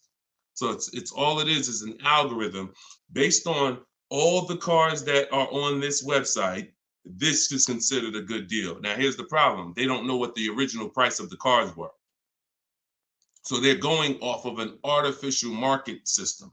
So if I just take everything on my website and then say, based on everything on this website, this is a good deal, but I don't know the most important thing, which is what I teach. This is in my book. This is everything I talk about you need before you can buy a used car. I need to know the original price.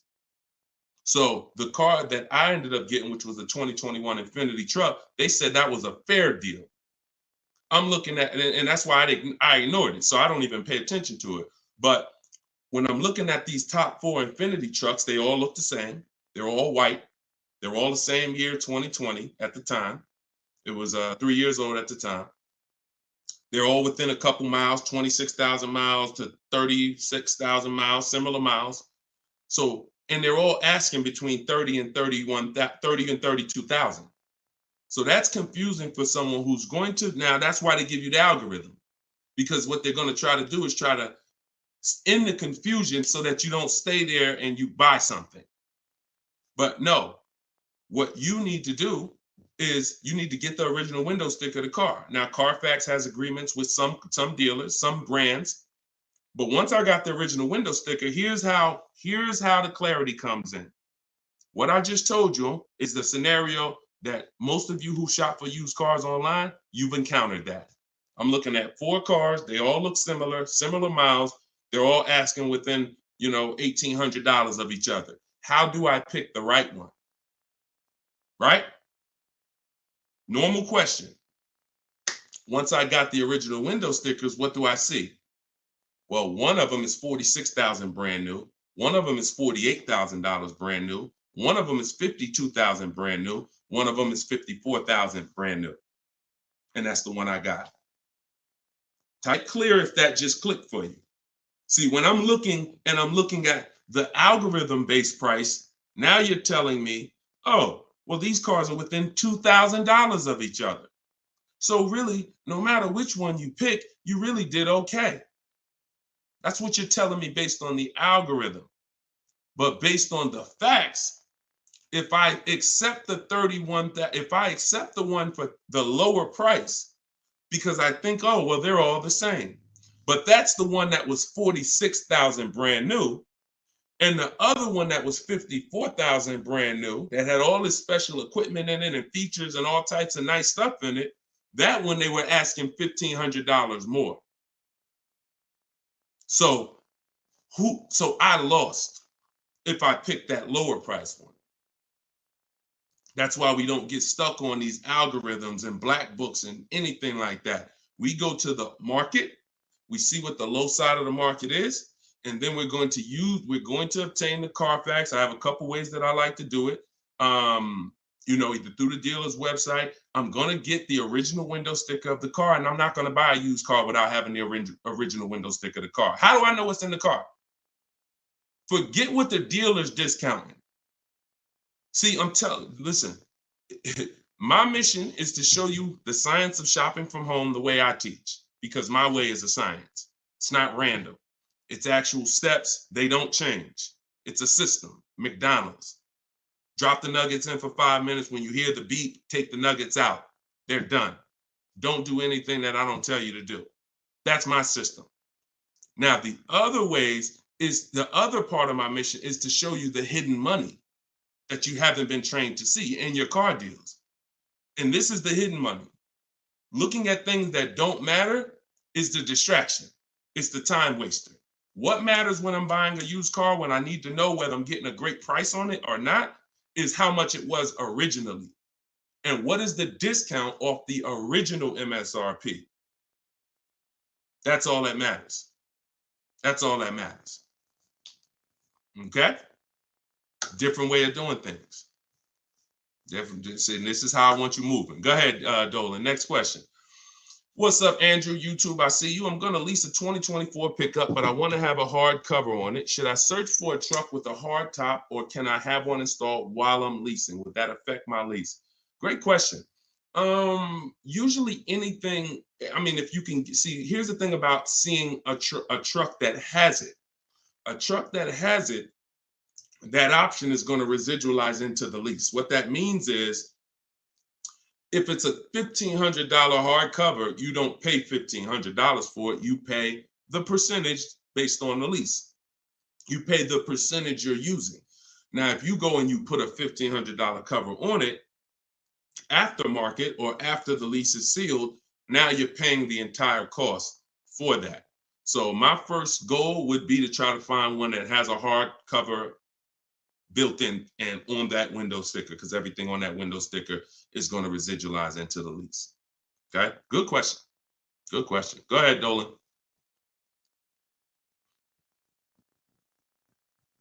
Okay, and we're live, y'all. Just so you know, I know some of you may have seen our broadcast because we rebroadcast these shows all day, but we are live. Today is our Wednesday 12 p.m. show and Eastern time, so you can ask your questions. We'll get through as many of them as we can. All right, Instagram, what's going on? When you negotiate a lease, are you negotiating the price of the car or the lease payment? Okay, so here's the format you're going to use when you are getting your lease offers. Before you start negotiating, you must have the format you're going to use. Oh, I see y'all running the likes up on TikTok. Every time y'all hear something that you like, if you could just tap the screen, that would be great. And wherever you're at, if you could hit the like button, I see we got 2 likes. That's pretty sad, but it's all good. I'm thankful for the 2 likes on Facebook and YouTube. No, I think that's Facebook. But anyway, a lot of you don't realize how important the like button is, because it sends an alert out. So anyway, we look, now they're running them up on Facebook. I gotta start asking for the likes on Facebook too. All right, so this is the format you're gonna use when you are okay. So let's say I'm purchasing a car, new car, used car. My format is always offers all in, taxes, plates, everything included. That's the format. Forget negotiation. If you have the wrong format, then you're gonna not be strong. You're not gonna be able to have a good, negotiation. So if I say I'm gonna negotiate the monthly payment on a purchase, I'm setting myself up for failure. So we focus on the price of the car when we're buying. With a lease, though, it's different. A lease, the format we follow is, and it's based on the 1% rule. The 1% rule is what was used to basically, the 1% rule was a judge for great lease deals since before I even got in the car business. I don't know how early I heard about the 1% rule, but the people who had been leasing, savvy leasers, people who knew their stuff, they knew about the 1% rule. So if your payment was 1% of the MSRP, no money out of pocket, then you just won. You stole the car. So great value. You're paying $400 a month for a $40,000 car, 3 years. You're paying like 15 grand. It's ridiculous to drive that much car for that low amount. Now, ever since so let's continue. Hold on. So that's the format we want to follow, because what we're now trying to see is it going to be a great deal? A steal, which is under 1%, is a steal. I call 1% to 1.5% a great deal, and then over 1.5% is a bad lease deal. So we're looking to see, but we need to follow that formula, that format, so that we can judge. And what that is we get our offers with first month's payment total out of pocket. Listen, we do not say the word down payment anymore. I want you to eliminate down payment. When you're shopping, I want you to eliminate the word down payment. Because who's had this happen? Be honest. You come in, you're talking to a car salesman, you're like, okay, I can put $2,000 down. Now, later on in that transaction, you end up finding out that the $2,000 down didn't include tax, didn't include the fees, and now they're asking you, well, how do you want to take care of those? Who's had that happen? Type me if you've had that happen. Oh, I thought that included everything. Now, I thought, 2,000 was like, or they'll look at you and give you a quote and say, okay, yeah, your quote is 2,000 down, X amount per month. And then you get up there and you say, hey, oh, yeah, it's 2,000 down, but you got to pay for your plates and then you got to pay for the taxes, or do you want to put those in the payment? So whenever you leave these things to chance, you leave an opportunity for you to, be surprised, and we don't like surprises. So what we say is total out of pocket or total due at signing. Either way, this is the amount that I'm coming out of pocket with. Everything else needs to be included. So we're doing our lease quotes with total out of pocket, only our first payment. Because when you lease, you pay your first payment and then you drive off. It's not like a purchase where the payment comes 45 days later. It's pay your first month's lease payment, then you drive. So that's all we are paying. That's it. First month's lease payment. Now, I'm not telling you that's all we will pay finally. You can keep that question up, Dolan. I'm not telling, because I want people to know that what question I'm answering, even though it might take 2, 3, 4 minutes to answer it. So there's plenty of scenarios where we are going to put money down. Once we have a great deal, we might want to lower that payment. So there's nothing wrong with putting money down as long as you know the risk and as long as you know, okay, I already got a great deal. You can't buy your way to a great deal with a down payment. You can't say, oh man, I don't like this deal. Man, all right, show me what it looks like with $5,000 down. And then they're like, oh, okay, yeah, I like that payment better. Let's do that. No, you're trying to buy a deal. You have a deal before the down payment comes in.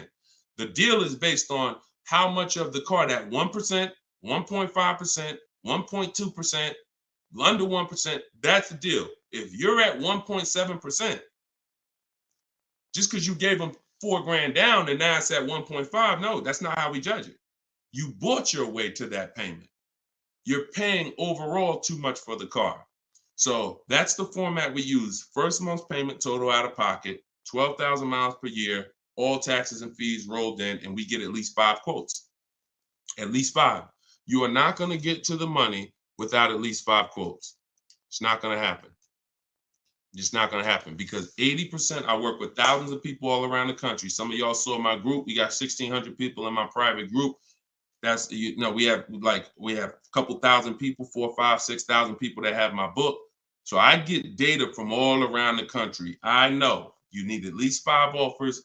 80% of dealers are overpriced. So if you get 4, 80%, if you get 5, 4 of those offers are going to be overpriced in 90% in most cases. And some people go, if they're shopping for a popular vehicle, they may do something like Charles. Charles was shopping for a Palisade. He knows that's a popular truck. He got 10 offers. And when you use what's in my book, for all of you who like Deshone, I want that book. It's $24 if you get there for the 75% off. In there is my scripts, and it's the way we contact dealers online to get offers online. We always get our offers online. We don't talk. I'm not giving you scripts to say, hey, yeah, all right, I gotta remember what Deshone told me to say. No, we are online. They're online scripts and templates, because if we talk, we're messing up. Whenever we're talking to a salesman about numbers, you're not following what I teach, because I'm never gonna be in that position. I'm never gonna tell somebody to be in that position. Everything we do is online, but you must get 5 offers at least. And you see, Charles got the Palisade, $48,000 truck, $597 a month. It's people on here. It's probably people watching this broadcast that's like, I got that same truck, Deshone, and I'm paying like 7, 8, 9. It is what it is. You need new strategy. So go ahead. That's how we format leases. And once you get your offers in that format, Nicole, now you can start to compare the offers, and now you can start to negotiate if you want to make, because we always make counter offers. Whenever someone sends us a quote, we always make counter offers. In fact, I have a calculator that you put the offers in and it tells you what you should counter. But if you're going to do it your way or my way, it doesn't matter. We always make counters and then we settle from there. That's how we negotiate. Right format, then we do our counter offers. That's how we negotiate and get these deals. All right. All of this is in my book. For those of you who haven't gotten there yet, or those of you who just jumped on, it's in my TikTok bio. It's in my Instagram bio. There's a website there. You just click that picture of me. You won't leave the broadcast. Click the link in my bio and click the button that says 75% off the new book, and you'll have your copy in your inbox. You can use all of this stuff forever. And it's a digital book. Some people say, Deshone, is it in print? You don't want to print the book? No, because I can't update it. If I print the book, every single new thing that happens, I gotta remake the book. And now you got Cars from Home Volume 1, Cars from Home Volume 2. Every year I'm putting out a new volume to update it. No, with the digital book, we can update it all day long. So it's really a one-time purchase. So in the Facebook and YouTube comments, you guys can get yours, and you can win. Go ahead, shoot the next one up, Dolan. Okay, Sierra on Facebook. Even if you're getting another lease, will you still owe the remaining payments? Yes. Yes. Look, it's a bunch of lies. I know people have told you that if you now let me preface this, because what she's asking is, see, a dealer that you did business with may make it look like if you come here, we'll get you out. Who has dealers calling them right now telling them, hey, come on in, we'll get you out. We'll take care of the old payments. We'll get you out of your lease early. We'll buy you out of your lease. Or if you got a car and you're not leasing, they're like, hey, we need your car. Hey, come on in. We'll make a deal. We'll keep your payment around the same on the new version, all of this stuff. Okay? So I want to talk specifically about what happens. First of all, that's a computer generated letter. So when you see, hey, Rico, my manager just saw your 2014 Saturn Ion. Man, I have a customer looking for that exact car. That's all a computer rated. That same email, that same letter goes out to 10,000 people at once. Okay, so don't. So understand that. Now let's hone in on the people who they hit you with I'll get you out of your lease early. There's only one way where payments are going to be waived, because the dealer can't waive payments. Only a bank can. So if you're with Honda Financial, if Honda Financial decides they want to do some type of loyalty program where they waive remaining payments, and it's usually 1 or 3. The most I've ever seen when I was with Mercedes, there was some cars they wanted to get back. They did 5, but that was it. And that went away. So, even from 2019, I didn't see payment waivers on leases because, I don't know, for whatever reason. I saw them early in my career with Mercedes, but not later. They went away. So what they'll tell you is we can get you out early and we'll take care of the payments. If they don't have a payment waiver, then they're rolling the payments into your next lease. And what they'll depend on is you're just so desperate for a new car that you'll just take it and you won't ask any questions. But when you shop the way I'm telling you to shop, which is we don't give our old car to the dealer until we make sure we can't make money. We don't just drop off a lease at a dealership. We do an equity assessment to see if there's any money in the lease that we want to make sure we don't give to the dealer. Because if you drop off your car and it's a lease and the dealer runs your payoff and they see, wait, the payoff is 18, but the market value is 21. Let's buy that, we'll make that, and we'll keep that 3,000. If they're going to do an equity assessment, see, here's what's crazy, and here's what you got to understand. They're doing an equity assessment regardless of whether you do one or not. We're going to do one. Every single lease that comes in that a person drops off, why do y'all think y'all seeing commercials now that say we're a lease return center? Bring your leases here. You go on a dealer's website and you see, hey, drop off your lease courtesy, because they know most of the public is not going to do an equity assessment. And if we do 20 lease returns, it's going to be money in 3, 4, 5 of them. So we'll do the other 16, make no money on them, because we'll make $7,000, $10,000 on those 4. We'll make 2, 3, 4 grand a piece on those 4. This is your money that you gave unknowingly. Now, equity isn't in every car. That's why I just laid out that most of the time it's not. But if you drop off your car without doing the equity assessment, which is getting real offers, CarMax, Driveway, Carvana, Kelly's Blue Book Instant Cash Offer, Car Guru Sell My Car, AutoNation Sell My Car, that's 6 offers. We get 6 offers all the time because everything we do is a bid. So if you don't do that, you're now potentially leaving thousands on the table. So when you do that, you're not going to ever feed into the, oh, let the dealer who wrote me a letter say, bring your car in and we'll get you out of that car and we'll take care of the payments. You're going to know if you have equity or not. Now, if you do not have equity, then all they're doing is saying, how can we finagle this, get them out of this car into a new one?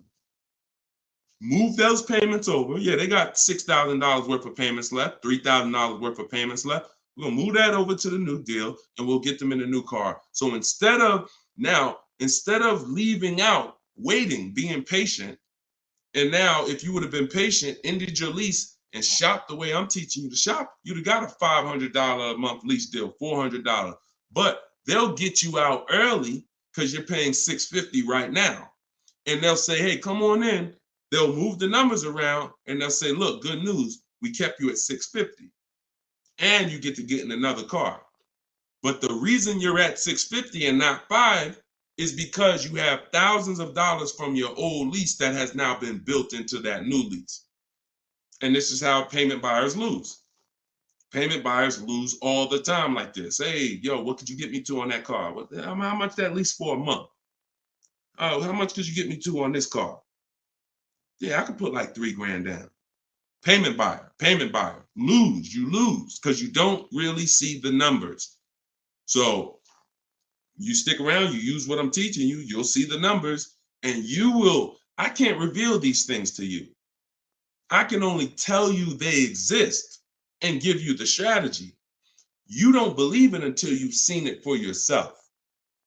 All this stuff sounds good. If you've never used my stuff, this sounds good. You don't believe it yet. You hope it may work. Anyone who got my book, you're hoping this works. But once you use it, you're a believer. It's a difference. So we got, look, this is Tiffany. Tiffany wrote, she got the book. She sent me this the other day. She said, look at my deal.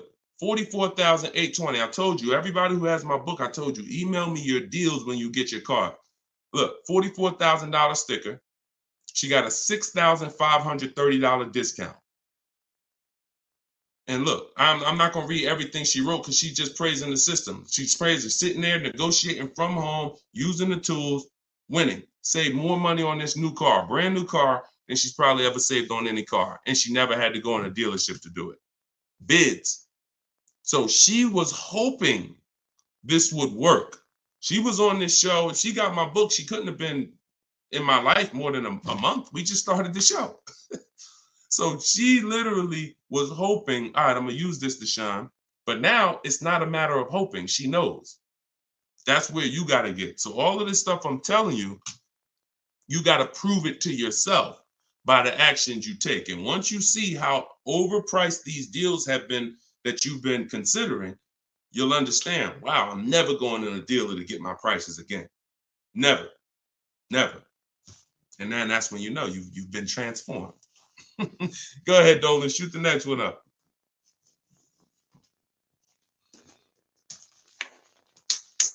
All right, Instagram. What's the best advice you can give to get the best deal on buying a car cash from a dealer?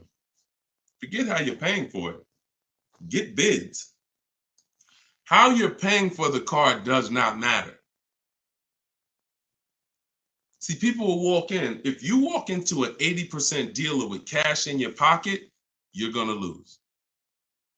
Vicky, it's in my TikTok bio. She said, I want your book. Just click that picture of me. You won't even leave the broadcast. Everybody on Instagram, click the picture of me at the top. You'll see a website there, a little link. Click that. Get your book in literally 60 seconds and you come back to the broadcast. So how you're paying for the car does not matter. So people walk in and say, yeah, look, I'm paying cash. What's the best price you could do on this car? If you're in an 80% dealer, you there's nothing you can do. They can knock off because they're so high, and the discounts they're going to give is so. The only way they're going to give you big discounts is if they start at very high. If they got $5,000 of market adjustments, then yeah, they could say, look, you got me down. Look, I gave you 4,000 off. And I don't give anybody 4,000 off. This is a popular car. They're still using they'll still tell you on, hey, it's not a lot of cars out there. They're still running with that story, because if you believe it, they won. I told you, the name of the game with car sales is not you winning, it's you thinking you won. So they'll throw stuff out and they'll make you think you won, and it's based on what you say. If you come in saying stuff like, man, you know what? I've been to 2 dealers. You're the first person that got this car. Okay, you're going to pay me more for that. I'm just telling you how the wolves think.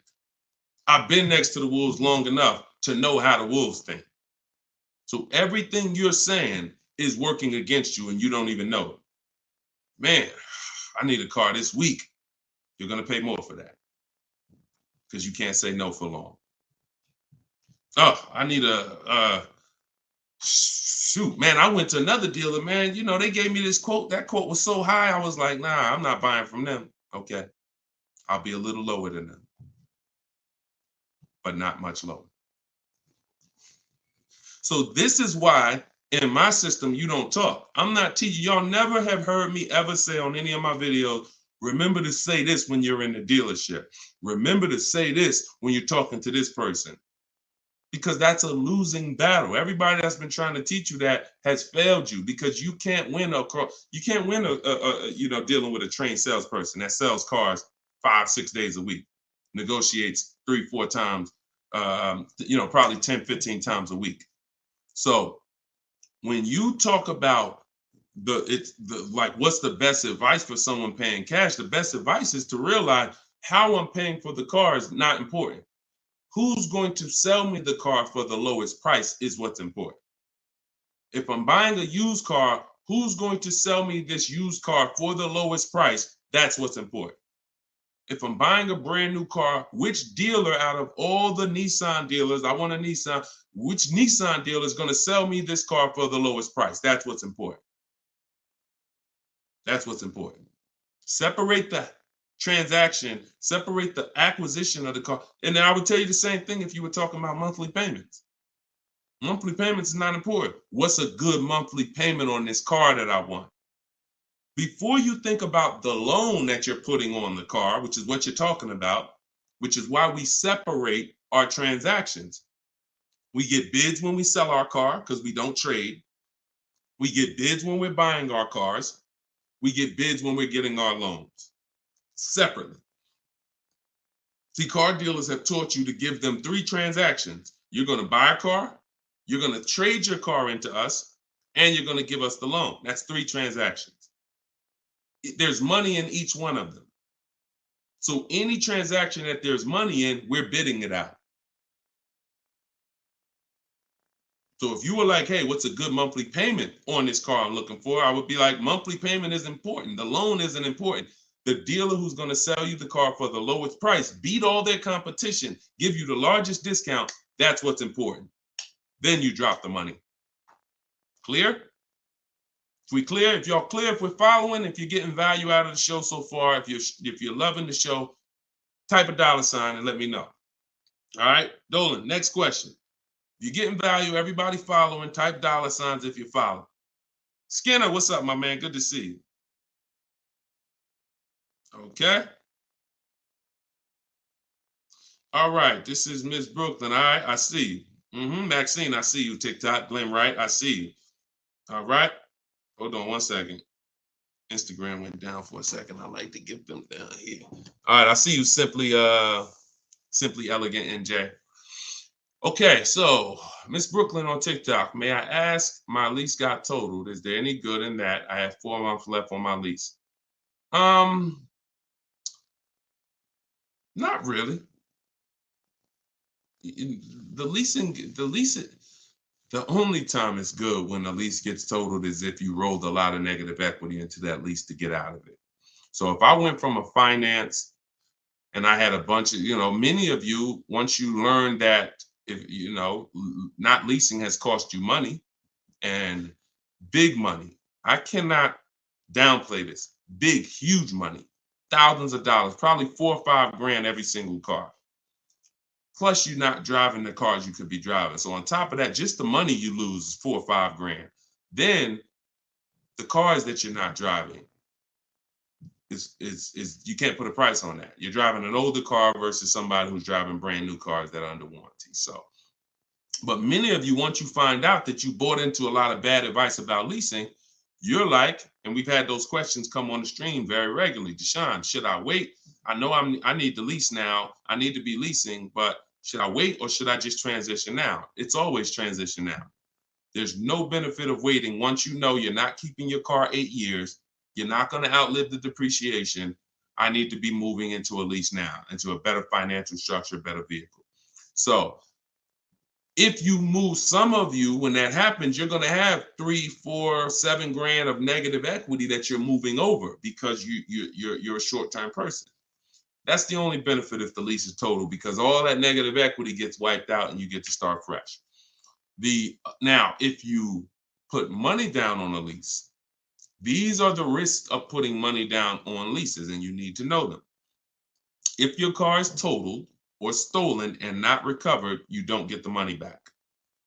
So it's very important to assess the risk. I talk about this in my book. I talk about everything in my book. There's nothing that I'm talking about on this show that's not in my step-by-step book. So in fact, everything I'm teaching you is out of my book. So when you look and say, all right, should I put money down? Then you assess your risk. How many vehicles have you had stolen in your life? If the answer is 0, then chances are you won't have a vehicle stolen. If you say, man, I've had 2, 3 vehicles stolen, then I wouldn't put money down. I wouldn't put a lot of money down because the odds of you getting another vehicle stolen seem to be high. And if your vehicle gets stolen and they don't find it and you put $5 grand down on your lease, you're not getting the money back. Now, the opposite, the other end is if the vehicle's totaled, like you experienced, Ms. Brooklyn. If the vehicle's totaled and you put $5 grand down, you don't get the money back. So you ask yourself, how easy is the vehicle to total? If you got a Honda Civic, a Toyota Corolla, small SUV, something that's easy to total, then I wouldn't be putting money down on that lease. I wouldn't put a lot of money down. I've had people put money down on SUVs and bigger sedans and bigger, S-classes. When I was at Mercedes, people would lease S-class for like $1,400 a month. They put money down to lower the payment. I've had people put 7, 8, 9, 10 grand down on a lease on an S-class because they know it's hard to total an S-class. Like you have to be in, God forbid, a once in a lifetime accident to total an S-class. So that's what you do to assess your risk.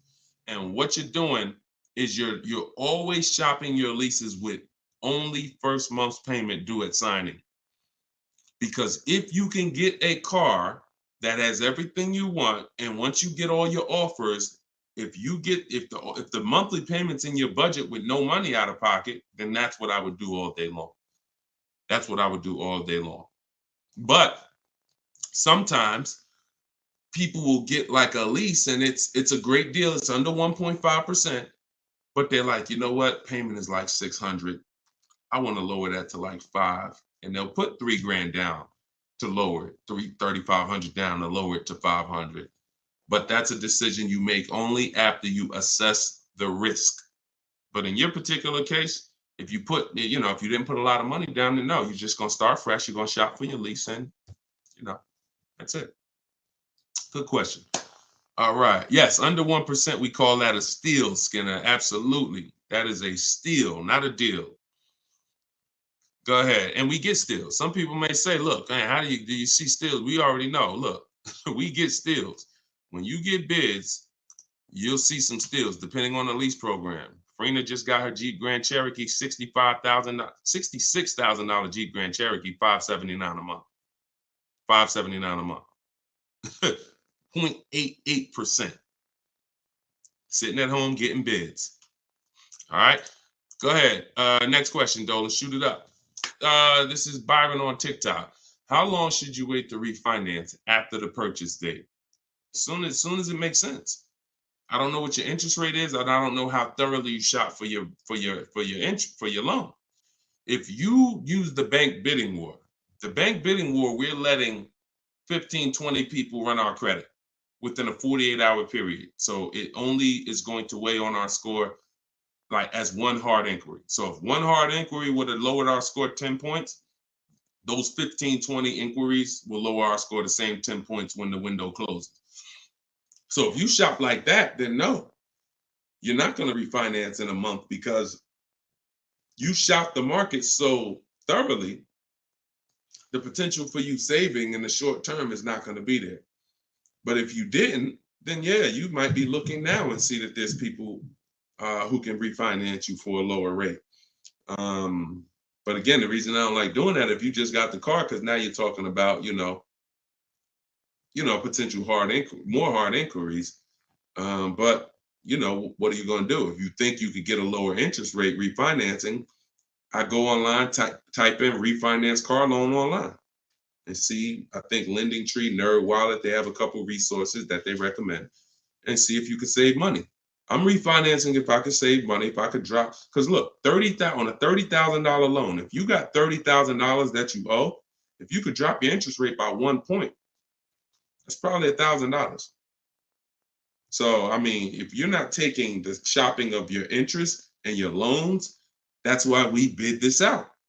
In my book, not only, and I have a section when I send it, it's called the Bank Bidding War. So I haven't combined it into my book yet. But for those who are financing, I'm going to restructure the book. Again, another update coming of the book, because that's what we do. And I'm going to add the Bank Bidding War to the book. But I don't want you, if you go online and you see that you can refinance and you can drop your interest rate, then do it. But I always tell people, don't just take a long loan, because what they'll try to do is tell you and what you can fall for. Because if you just get hung up on the monthly payment, they'll tell you, well, if you take a 5-year or 6-year loan, refinance it to 6 years, your payment goes from $490 a month to $350, and you're like, okay, give me that. But if you've already been paying for a long, for a year, now you refinance for 6 years, now you got 7 years. So you want to look at the total amount. So here's the rule of thumb that I like to follow. You can use it if you want. You're free to do what you want, but I think it's a good rule. You refinance and you take the highest payment you could afford at the new low interest rate. So if you could afford the $500, no problem, then take the $500. That might be 4 years. If you could afford, don't go to the lowest payment. Go to the highest payment you could comfortably afford, because that's going to give you the shortest loan. And then, other than that, that's it. That's it. Go ahead, Dolan. Kevin from Instagram, what's going on? Does your credit score guarantee you a great deal? No, absolutely not. There's tons of people for the last 3 years. Strategy guarantees you a great deal. Strategy. We get below market deals. There's no one using what I'm teaching. There's no one using what's in my book that's following my strategies and that's not getting below market deals, because we see the market. You can't get below market deals if you don't even see the market. How you going to get below market deals? You got one offer. You got 2 offers. You get what I'm saying? How do you know what the market is?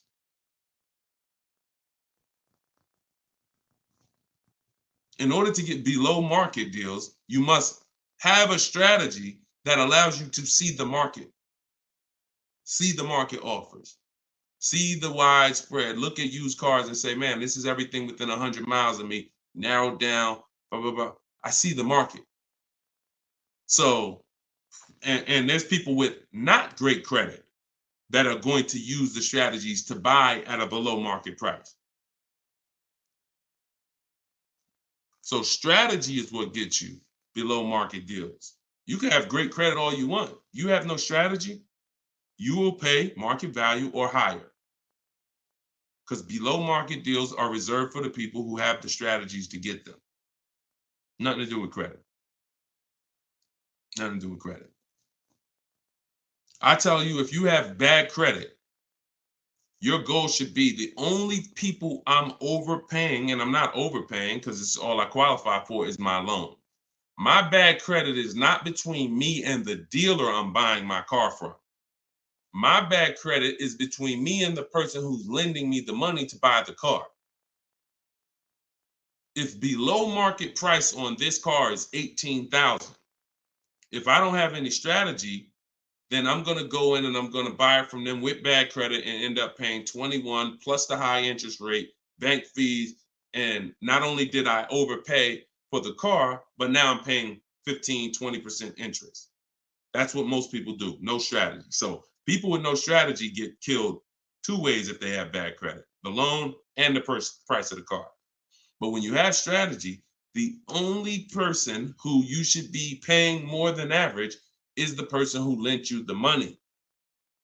But they should be looking at you and saying, you got a great price on the car. Goes back to what I said about 15 minutes ago on separating our transactions. We separate our car purchase from our loan. The dealer who's going to sell us the car has nothing to do with the person who's giving us the loan. These are two separate bids. So my loan, because my credit's bad, is going to be a higher interest rate. Understandable. But I'm going to use the bidding system, get multiple offers, and I'm going to get a great price on the car. Separate. All right. It's a good question. It's a good question. And I'm sure a lot of people had that same question, Kevin. Go ahead, Dolan. All right. Appreciate y'all running the likes up on TikTok. If y'all can keep tapping the screen. Thank you, Ambitious73, for sharing the broadcast. Shout out to the sharers. On Instagram, y'all see next to the comment section, there's something that looks like a little paper plane. If you hit that, you can share this with a couple of your friends. You should certainly be sharing this with your best friend because they might not be friends. I'm going to be honest with you. If I had a friend and he was watching this stuff, shopping for cars, and didn't tell me about it, and I went out and I just went and if there was this new way to car shop to save all this money and he didn't tell me about it, I'd be a little upset, especially when I bring my car home and realize, dag, I overpaid for it, $5,000, $10,000, or dag, I didn't even know about leasing. You know, my parents told me, man, I should never lease. Oh, you don't listen to this guy, Deshone? Nah, man, I don't lease stuff. No, you need to listen because if you're not keeping cars 8 years, he's going to show you why you're overpaying by thousands of dollars by not leasing. It's not even close. Oh, for real? All right, I'll watch him. Then next thing you know, he's seeing me, but he bought a used car last year, or he bought a car that he's now in a finance with, and he's like, man, how long you been watching this guy? Man, I've been watching him for 2 years. You couldn't tag me in a video? You couldn't tag me how many people come on my stuff and say, Dad, I wish I would have saw this before I got my car. We're trying to prevent that. I don't want your friendships destroyed. Not only am I trying to save households financially, I'm trying to save friendships. All right, go ahead, Dolan. All right, we got the next one up. Jason, should you use MSRP minus dealer incentives to calculate the 1% rule or the MSRP without the incentive? Nope. MSRP. MSRP. I showed y'all this the other day. I'm going to show y'all this again. Well, I showed people on the broadcast the other day, right here. Just let me remove that question so everybody can see it. Just take that question down real quick, Dolan, so everybody can see this window sticker for me. All right. See right here? Total MSRP. That's what you use. That's what you use. So the reason why you're using the total MSRP is because once you use if you're on TikTok, you'll see it on the rebroadcast because we rebroadcast these shows throughout the day. Once you see the MSRP the percentage is what's going to change. based on the offer the dealer made you. We do not change the, we don't calculate our formula based on the selling price, because the selling price, when it's adjusted, it's going to change the percentage overall. The selling price is what's going to dictate whether it's 1%, 1.4%, 1. So the selling price, once you take the monthly payment and divide it into the total MSRP, it's going to tell you, okay, who gave me the biggest discount? The lower the percentage, that's the dealer that gave the biggest discount. It's reflected in the percentage. So we don't have to adjust the MSRP. The selling price, if they took $15,000, look, they took a crazy amount of money off for Greg, $56,000 MSRP. He got a 0.9% lease. Matter of fact, let's look at Kimberly. Kimberly, she got a Maserati. She got a $91,000 vehicle. She ended up getting over 20 grand off. Over 20 grand off, getting bids, saving more money at home than everybody saving in dealers. Can't get these types of deals in dealers. So $86,000, then she got a $66,000 offer. So they were taking $20,000 off. And then the car that she ended up getting was this one. And look, when you see 1%, when you see a low, that means all that discount that they took off is reflected in the percentage, because the percentage is what you are paying relative to the MSRP. So no, always use the total MSRP like I just laid out. Okay, that's the formula. All right, go ahead, Dolan. Great questions today. We're getting great questions every day. I'm enjoying it. I'm enjoying it. TikTok, do you have to repurchase to get the book updates? No, you don't, Youssef. That's why it's a digital book. Example, Room went out of business a little while ago. Room used to be in our bids. When we sold our cars, the equity assessment, Room was in there. When we bought a used car, Room was in there. So they were in our bids for the marketplaces and for our selling our cars. They went out of business. I went right into the master file, updated it. That's why when you get your book, an email is sent to you with the master file. You don't want to ever lose that email. Even when you download the book to your computer or your phone, don't delete the email, because the email is what I update that will actually be what you refer to. So when you come back a year from now and you use it, you'll see, oh, shoot, this is different. Yeah, because we update this. So yeah, once you get it, that's why it's a digital book. That's why I didn't print it. And if I would have printed it, I could have, made more money probably, because I could have just said, hey, all right, y'all, a year from now I'm on here. Okay, so we had a lot of changes last year. This coming with our business, and now this new tool exists, and now this. So now this is Cars from Home Volume 2, and you can get it right now, but that's not the mission. So, but there is probably going to come a point where I'm not doing the 75% off anymore. I know that's our welcome offer. So, I mean, those of you who come on and look, $97, we've had people pay $97, not ask any questions, because if they use the book, they're not even asking any questions. If they use the book, it's like $97. I would have paid $900 if I knew what this book was going to do for me. So they're not hung up over $70-something difference. But I will at some point probably do away with the 75% off offer once we really launch and get enough books out there in the marketplace. So, but for now, you can get yours for 75% off in my TikTok bio and my Instagram bio. It's my new digital book, Cars from Home, 7 Steps to Saving Time, Money, and Avoiding Dealers. Here we are on Goodreads. Thank you to everybody who's reviewed the book. And if you haven't reviewed the book and you used it, please go to Goodreads and add to our 5-star reviews. I appreciate you. And then we have a comment in YouTube and Facebook in the comment section where you guys can get yours, or go to deshonsbook.com. Get your 75% off before the timer expires. You got 30 minutes. All right, go ahead, Dolan.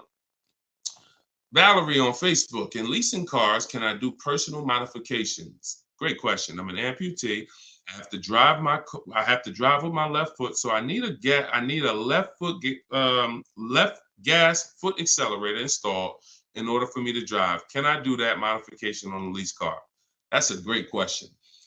Anything that can be restored back to factory, then you can do it. Like if you are going to, now you tents, they don't require you take off tents because some people like, that's a serious question. Can I tent my car on a lease?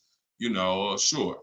They don't usually sweat tents. But things that really like are changing the makeup of the car like this, it depends on if this is removable or not.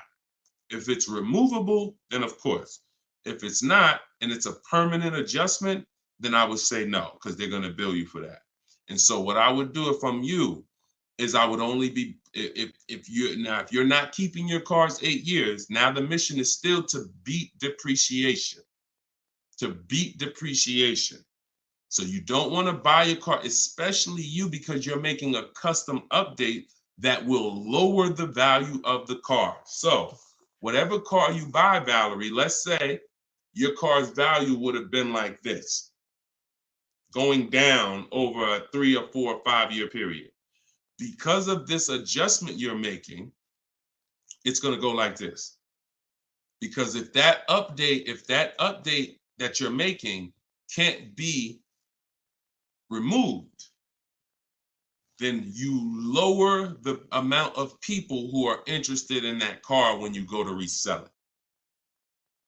So what I would tell you, if you're not keeping cars 8 years, then you should only be buying pre-owned cars. That's going to be your smallest losses. Don't buy new, because when you, again, buying new and you doing your modifications on them, you're going to destroy the value of the car. You're going to lose so much money in depreciation and resale. So I would only be shopping for a used car if I'm you, unless there's a way for you to remove the modifications once you do them. Even if it costs you $1,000 to remove them, you're up, because the amount of money you're going to lose by doing that type of modification. I say the same thing to people who like to put, big exhaust systems on their cars. That's valuable to you, but you're lowering the value of the car because that's not valuable to most buyers. So if you spend $3,000, $4,000 on a fancy exhaust system and all of that, not only are you not getting that money back, you're lowering the car's value overall. So in your particular case, that's what you do. See if you can pay to get that car restored back. I do that all day long. And then I would lease. And before I turn the lease in, I would pay the money to restore it back to stock. Okay, that's a couple options, and you choose what works for you. Okay, all right, good question. All right, trying to buy the book. Link to the site is not loading. Just go to deshonsbook.com. Deshonsbook.com. And you can spell my name out. You can open it in the browser. I'm not sure why we got a lot of people that go to TikTok and get their book. So I haven't heard that. But if you're having issues, then don't let small obstacles stop you. Just go to deshonsbook.com and get your 75% off. Okay, this one is from YouTube. Is it better to get a loan from a bank that you choose, or is it better to use dealerships banks? We get bids. So I created a process called the bank bidding war. Now, there's so much money in your loans. There's companies that want to give loans. They don't sell cars. So that should tell you something. If there's plenty of companies in this world that want to loan money, they don't sell cars, then that should tell you there's a lot of money in the loans. So what we're doing is we're doing a bidding war, because everything we do not shake hands with anybody without a bid on anything. I'm not giving my old car to you without a bid. I'm not getting a loan from you without you winning a bid. I'm not buying a new or used car from you without you winning a bid. So we're not doing the bidding process until after we find the dealer who's going to sell us the car. Once we find the dealer who's going to sell us the car, won the bid, one dealer who says, okay, I beat all my competition. Now we're buying from them. We are going to lock up that car with a deposit, and we're going to go home and we're going to start the bidding war. So the bidding war is 3 rounds. It starts before we look for the car, because we want to see if there's any special interest rates. So if I'm shopping for a car, round 1 of the bank bidding war, this is also in my book. And as I said, when you get your book, you'll actually see I'm sending you 2 files. I'm sending you the book. I'm sending you the bank bidding war blueprint separately, because I haven't added it to my book yet. But Round one is to see if there's any special interest rates, because if the car I'm looking at has a 0% interest rate from the manufacturer, or 0.99% or 1.99%, everything else is eliminated.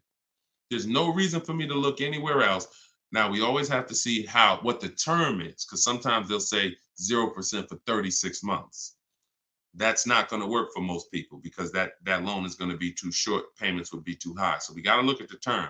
But if we see they have 1.9% for 60 months, or 2.99% for 72 months, this is really going to, no bank or credit union is going to beat that. So that's round one. Now, most vehicles are not going to have that. So then we do what we just said. We're getting the bids. We're finding a dealer that's going to sell us the car for the lowest price, win the bid. Once we do that, we lock our car up with a deposit. We come home. That's where we start the bank bidding war process. So we're going to go online. We're going to call our bank, our credit union, do all these offers, let all these people access our credit with a hard pull. And then we're going to get the bids in round two. Whoever gets the lowest bid, they win round two. Then we call the dealer and we say, hey, this is what I got. If you guys can beat it with one of your banks, I'll do the business with you. That's simple. That's the bidding war. And see, when you do bids, when you follow my process, you eliminate any buyer's remorse. There's two types of buyer's remorse. You bought a bad car, so we have boundaries that we use to not buy bad cars. But then the other buyer's remorse is I overpaid. And not even I overpaid, it's the wondering if I overpaid, that mental torture. And some of you have had it the day you drive off the dealer's lot. Yeah, you think we should have did better? You think I should have asked them for another 1,000? I feel like I should have at least asked them for another 1,000. Yeah, I feel like this. You think the interest rate is okay? Mental torture, buyer's remorse, early buyer's remorse. That's eliminated using what I'm teaching you. When you get bids, it's guaranteed. We guarantee we get the most money for our old car. We guarantee we get the best price in the market on our car we're buying. We guarantee we get the lowest interest rate. It's guaranteed. It's a totally different thing. And the only way we do it is through bids. So that's the bank bidding war. And even I think who used it? I think Tiffany, when she wrote in, she would say something. That's what she was writing about in the end of her email she sent me. Send me your deals, y'all. I always want your deal. I say when you use this stuff, you use what's in my book. Email me your deals. You'll have my email, because when I email you the book, you'll have the email you can send your deals to once you get them. But this is what she said. She said, we received a check from our credit union, $41,000. We let them know we had a check, but their finance person, look, straight out my book. But if their finance person could get us a better rate, we would go with them. The dealer bought us a better rate, half our interest rate. But the bank they chose wanted $1,500 down, so we said no. So that's it. So she took round two of the bidding war, came in and said, look, if you could beat it, you got it. They said, okay, we could do half the interest rate, but you need money down. Okay, no problem. That doesn't work for me. So that's in control. That's like, okay. And there's going to be some scenarios where the dealer says, look, I can't beat it, but I can match it. And in which case you save all the paperwork. You don't have to go through that with the bank. So, and it's the guaranteeing of knowing I got the lowest rate in the market, because I had 15 banks competing, not one dealer who was shopping it. So total different thing. All right, y'all. I see we got a lot more questions. Shout out to the sharers. I see some new followers. If you haven't already, subscribe on YouTube. We got some new things coming for YouTube very soon. Some things that's going to help organize the show and help you reference things and see questions and break them down so you can actually reference your question. So YouTube is what allows us to do that. But we're live on all 4 platforms when we do the show. So whenever you see the banner above me, you know we are, we're replaying it. You can tell your friends about it, because some of you can't make the whole show. You got to go to work, or your friend, you can tell them any time of the day. We're usually rebroadcasting these shows, but the banner also will show when we're going to be live. So the good thing about it is, you see in the banner, we'll have the live shows so you can actually see when we're live and you can join us. So this has been our 12 p.m. show. Everything we taught today is out of my new digital book, Cars from Home, 7 Steps to Saving Time, Money, and Avoiding Dealers. You can get your copy for 75% off for 30 minutes. If you visited the website, the timer started. So once you visit, that timer started. Once it goes to 0, the price is $97, which is still a great price. But if you haven't been there yet, you can get your copy for $24 at 75% off in my TikTok bio, in my Instagram bio, or pinned in the YouTube and Facebook comments. And we'll put the banner back on here for those of you who are watching us on TV. You can just scan this with your mobile camera and you can get your 75% off. But great job. Listen, great questions today. Make sure you are sending me your success stories so I can bring them onto the show, just like Tiffany. If you haven't already, go to goodreads.com and you can post. We just got another review on goodreads.com. So add to our 5-star reviews. Tell us your story so that we can keep getting this message out and the people who want to learn strategy can keep getting it. All right. Always a pleasure. God bless y'all. I'll see y'all on the next stream.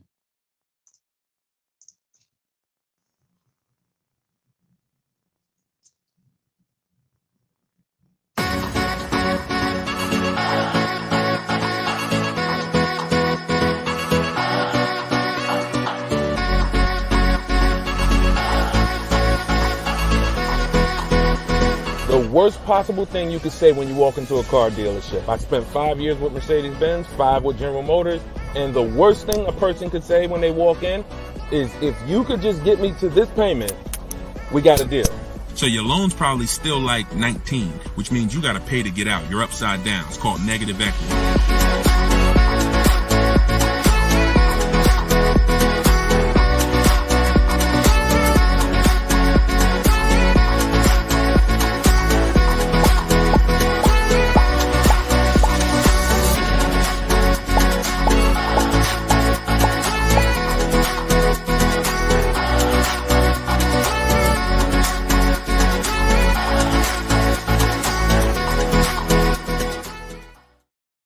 What's up, everybody? Welcome back to Car Shopping Questions and Answers. I'm your host, Deshone the Auto Advisor. This is episode 12, and we do these live shows to make sure that those who are committed to financial literacy get the insider strategies they need to get below market car deals.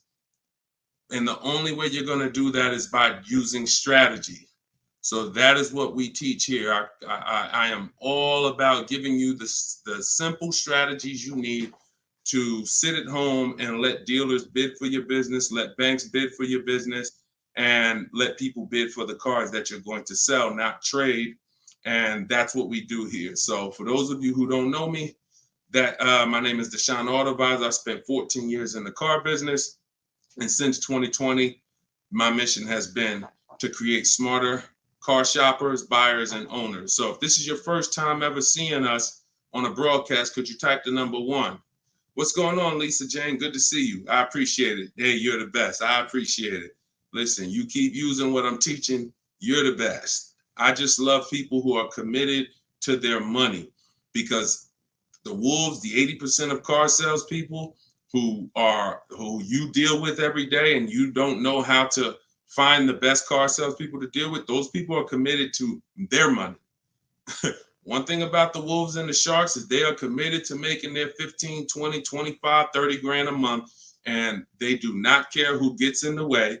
When you walk in, you're a casualty of war if you don't know what you're doing. So that's what we do here. So you guys can start typing your questions.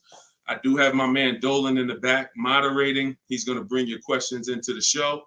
And if you're watching and you see the banners, that means this is a rebroadcast. But if you don't see the banners, we're live. And right now we're live. This is our Wednesday, 7 p.m. live stream.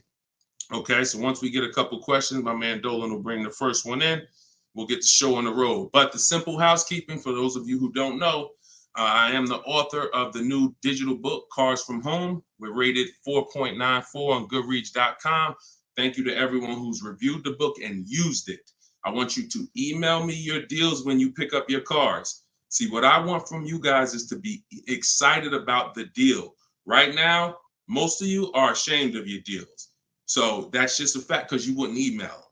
And I'm not in the business of telling people they got bad deals. But once you start using what I'm teaching you and you start getting bids and shopping the easy way, you'll love to share your car deals. You'll be sharing your car deals with anybody willing to listen. And that's what I want. Okay, so As part of our welcome launch, you can get your copy of Cars from Home, 7 Steps to Saving Time, Money, and Avoiding Dealerships. It's 75% off in my TikTok bio for 30 minutes, in my Instagram bio for 30 minutes, or if you're on YouTube or Facebook, you can click the comments we have pinned for you and you can get your copy for 75% off. You won't pay the normal $97. You'll get it for $24. So Dolan, if you could, matter of fact, I'll throw the banner up. Dolan, you could throw the first question up and let's get the show on the road. Okay, this one's from TikTok. Miss SPM Clark, how are you? Is it a good time or season to buy a vehicle? That's a great question.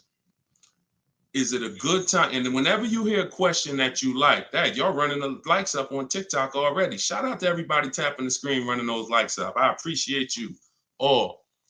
That's a great question. Is this a good time or season to buy a vehicle? There's no bad time. I'm going to tell you why. What you're depending on is to be positioned to find a dealer who really wants to move a vehicle. Now, 80% of dealers are overpriced. I'm going to continue to say that. Now, the reason I know that is because since 2021, I've worked with 1,600 people in my coaching program and probably another 5,000, 6,000 that have my book already. I know the data. When we're looking at offers, 80% are overpriced. So you need to know that 80% of the dealers that you're dealing with, 80% of the dealers in this country, if you're driving down the highway, 80% of the dealers are overpriced. They don't all have the same prices. I know you may have been taught that, oh, every dealer is the same. They're all different. They're all competing against each other. So you now use that to your advantage. Marketing tells you when does the marketing tell you is the best time to buy a car? We got a good number of people on here already. Make sure you stay by your keyboards because if this is your first time on the show, you'll see we ask questions and then I need you guys typing fast so that we can keep the dialogue going fast. When does the marketing tell you the best time to buy a car is? Okay. Brighten up my light while y'all do that. Hold on. I'll be looking at your answers. Okay. New year. Yep. New cars. Okay. When cars come out. Okay. End of the year after September. Okay. End of the year. I see you, Jamie, on Instagram. Okay. So that's the busiest week of the year. You go into any car dealership, it's a zoo. Now imagine that. I want you to put yourself in the car dealer's shoes. If you knew that you had customers trained so well that by that last week of the year, the place was going to be a carnival. And that's the end of the month is like that too. Holiday, President's Day is like that too. But here's what I want you to think about, because that's just a myth. There's no better deals. So there's some people that are buying cars during the holidays overpaying for them. Because here's the thing, you got a line of people behind you. If you're at home shopping, that's different. But if you're in the dealership, think about it. You got a line of people behind you, 10 people. So when the salesman's talking to you, it's like, I don't even have a lot of time, right? Salesman doesn't have a lot of time to talk to you. Listen, Bernard, listen, man, I'm making you a good offer. You see the place is packed, man. You know, I would take it if I was you, but you know, we really don't have the time. You know, if you wanna think about it, you're more than welcome. There's no guarantee the car is gonna be here when you come back. Psychology working all against you. I told you, if you've been on the stream before, you know the name, that you winning is not the important part in a car dealership. It's making you think you're winning. So when you want to be in a car, this is when you want to be shopping 3 months before you need to have a car. And I'm going to tell you why. If the place is a carnival, there's no reason to give cars away. There's no reason. Why do I want to do a big sale? Why do I want to discount the cars if the place is packed? There's 3 customers for every car that I have. It's a marketing game. Now, the opposite is true. You got to think about this. On the 3rd of the month, when the place is empty, 10th of the month, dealers looking at I remember we used to look at our numbers, right? Because everyone makes you think dealers only think about their numbers at the end of the month. Go at the end of the month when dealers want to hit their numbers. Don't you think dealers want to hit their numbers on the 10th? Don't you think if we have to sell 250 new cars and we look on the 10th of the month and we're like, oh, we only got 70 cars sold. We're not pacing good. We look like we're gonna fall. We only got 50 cars sold. Oh, this is a horrible month.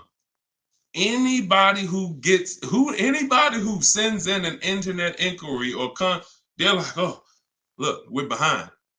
There's not this magic thing where it's like every month at the end of the month, the last 3 days, dealers are pushing to hit their numbers. Some dealers hit their numbers 5 days before the month is up, 3 days before the month is up, which means you come in at the end, we already hit the numbers. But again, it's a game of psychology. So what I'm teaching you is to understand, I was in that game for 14 years. I was very good at playing the game.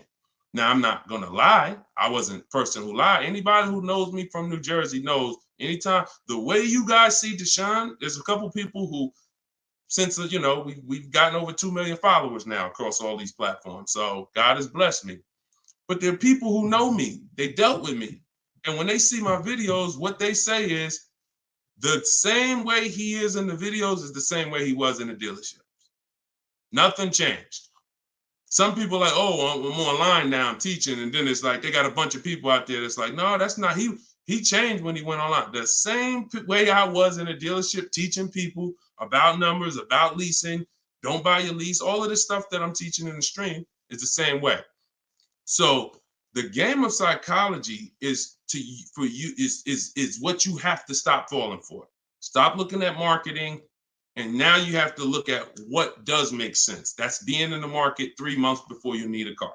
I'm gonna tell you why. If your lease is up in a month, that's good because you can extend. So I always tell you, start shopping when your lease is up when you got one payment left. That's good. Start shopping your offers because if worse comes to worse, you can extend the lease for free and you can buy yourself another month or two. You want 3 months because here's what happens over 3 months. Lease deals change if you're shopping for leases. Offers and incentives change if you're shopping for cars that you're buying. If you're shopping for a new car you're buying, you can look so here's an example. Let's say I'm looking for a dark blue, Kia Sorento, right? For example, if I reach out to them, something I teach in my process is we have 2 dates. 2 dates. Those of you who have my book know this. Some of you have seen it in my free social media videos. 2 dates. As soon as date, no later than date. As soon as date is the soonest you can say yes to an offer. That's the soonest you should be looking at offers. You shouldn't be looking at offers if you can't say yes to it yet. Wasting time. Then the second date is the no later than date. That's our deadline. So the time between there, I like to see 3 months because when you reach out to a dealer, one of the things in my template in my book, one of the things you should say if you're talking to a dealer is, I can make a deal today, but I don't need a car until December, whatever. Whenever that is, in the summer, whatever. Because the time in between that is your leverage. That's the time where you could say no. That's the time where everyone else who's going in the dealership, the way everyone else shops, they're going in desperate. Oh, I need a car today. I need a car by Friday. All of the stuff they're saying out their mouth that's going to make sure they pay more because car sales people hear that stuff. And so you're not saying that. You're saying, hey, if you got a blue one and it's not going to be here for 8 weeks, I'm interested in that. See, they can't present that to these other customers that are there desperate mode right now. That car that 8 weeks away, can't present it. So inventory changes on a month-by-month basis. Incentives and rebates change on a month-by-month basis. I'm gonna tell you the biggest thing though. Let's go to used cars. Price trends change on a month-by-month basis. So when we go to shop for used cars, we always have on alert so that every single new car that hits the inventory pops up on our phone, in our email. Everything I'm teaching you is in my book. Now, I don't hold back. You can get it any way you want. You can get it on the stream.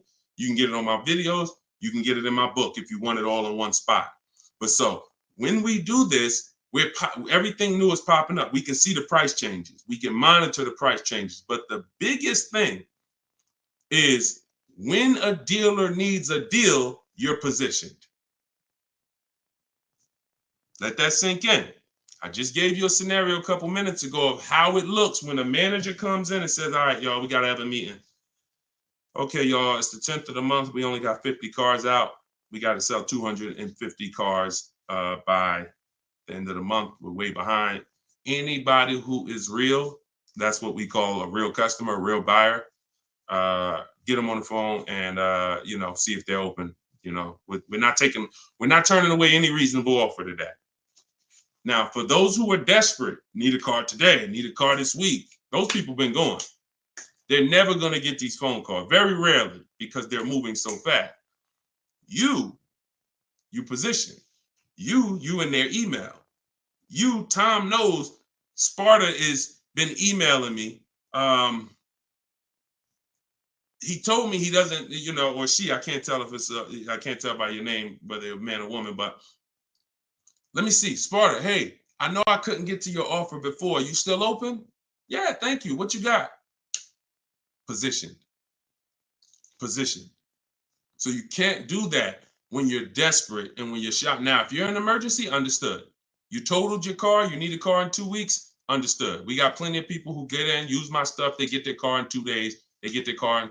That's why my biggest thing is teaching you the strategies you need to get below market deals in 48 hours. But the benefits of having time can't be measured. The benefit of being able to look at deals, have dealers call you. I had one of my people who listened to me. He had a Kia Telluride. The general manager called him the last day of the month and said, look, if you could get this done today, I'll take $5,000 off the price. That's the one he ended up going with. His name is Wendell. So I don't say there's a best time to buy a car because I've seen deals at the beginning of the month. I've seen below market deals at the end of the month, non-holidays, holidays. I've also seen people overpay with no strategy at the beginning of the month, the end of the month, the holidays. So you get what I'm saying? Y'all understand that? It's all about being positioned. And if you can be positioned, you'll find that you'll love getting those calls and those emails. Like, man, all of those people, when I reached out to them, they act like they didn't want to do a deal or they couldn't get to my number. Don't worry. 2 years ago, I was shopping for my mother's Mazda CX-5. I reached out in October for the offers. I looked at the offers, didn't like them. Then I reached out in November. Same salespeople. They knew me. They know I'm serious. But hey, I didn't like the offers last month. Didn't like the offers in November. December, guy calls me or emails me, Deshone, I got this car. Let me know if it'll work for your mother. I think I can get to your number on this. Saw the car? Yep, car works. That's the one we ended up getting. Strategy. All right, that's how I want y'all moving. Go ahead, Dolan. Next question. This one's Lisa Jane from TikTok. How are you? And we are live, y'all. This is our Wednesday, 7 p.m. live stream. So if you don't see the banner, that means we're live. If you see the banner, that means you're watching the replay. People watch the replays all throughout the week, so people get value out of replays. But if you are not seeing the banner, that means we're live. So ask your questions. Time to turn in my lease. I'm already over the sales guys, not sure how to start. First thing you're going to do, sounds like you've decided you're going to lease again. So that would be the most important question. That's always the first question because that's the foundation of your deal. Leasing versus purchasing. I always say, if you've been on a show before, you can't get a great deal if you purchase, but you should have leased. Impossible. So once you decide that, now we're going to do an equity assessment. So we are no longer, Lisa, going to turn in who's dropped off a lease to a dealer at any time in their life. Type 1. You had a lease, you've just dropped it off or returned it to the dealer. And what you're going to see now is you're getting a lot of dealers that say, we're a lease return center. Bring your lease in. We'll ground your lease for you. Even sometimes it's not even their brand. They sell Hondas and they'll say, hey, bring any lease and we'll return it. The reason they're doing that is because they're going to do an equity assessment. So the reason why right after you decide whether you're leasing or buying, that's my process is 7 steps. That's why my book is called Cars from Home, 7 Steps to Saving Time, Money, and Avoiding Dealerships. Step 7 is delivery. That's the end. But the first step is lease versus buy, 8-year rule. Second step is equity assessment because you need to understand that every time you give your car to a dealership, either dropping it off on lease or you trade, they're assessing your equity. They're assessing the position of what the vehicle is worth on the market. We do that. We never let the dealer do that before we do that. And the only way we do that, we don't use Blue Book, we don't use Black Book, we don't use any algorithm sites. We have a huge advantage with cars we don't have with houses. That's we could get offers. We can get real offers. Imagine being able to, at any time, if you're a homeowner, literally get no obligation offers on your home.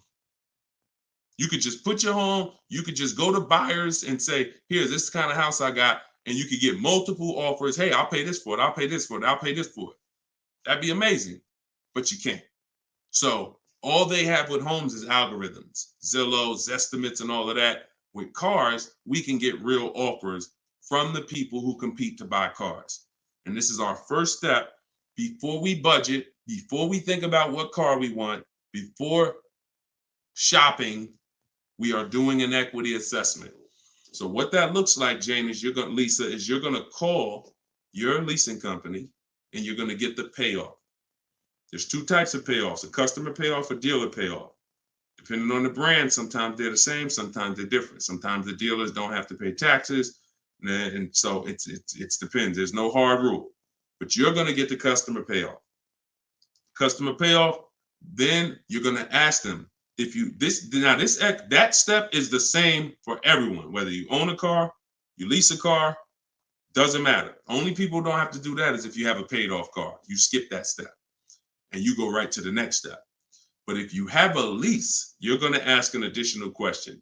Do I have a third party restriction? If you don't have a third party restriction, you can sell to the highest online bidder. The bidders that we're going to get, if you own your car outright, you can sell to the highest online bidder. You have a lease with no third party restriction, you can sell to the highest online bidder. If you have a finance car with a bank loan on it, you can sell to the highest online bidder. The only people who can't sell to the highest online bidder are leases with third-party restrictions. So you're still going to go and get the offers from the online bidders because you want to know a roundabout of what the car is worth. So we're going to go to CarMax. We're going to go to Drive. We get 6 offers. This is the equity assessment laid out in my book, step 2. When you do this, you're getting CarMax offers, Driveway offers, Carvana offer, Kelly's Blue Book Instant Cash offer, AutoNation Sell My Car, and Car Guru Sell My Car. When you get to the point where if you lease, just pay attention. See, there's a lot of detail. This is why I say when y'all are trying to look through all my social media videos, you don't realize what things are applicable to you and which are not. So I'm talking to 4 different types of people right now. People who, all of you should be doing an equity assessment. People who have a car that's owned outright. People that has a car with a loan on it. People that has a lease, no third-party restriction. People who have a lease with a third-party restriction. So you have to take the nuances and say, all right, that part was for people with third-party restriction. This part is not. I don't have a third-party. So when you call and you get a third-party restriction, you need to take a different route to sell. But everyone's going to get those 6 offers. Everyone. Shout out to y'all tapping the screen, running the likes up. And shout out to the sharers. Thank you to everybody that shares the broadcast. It means a lot.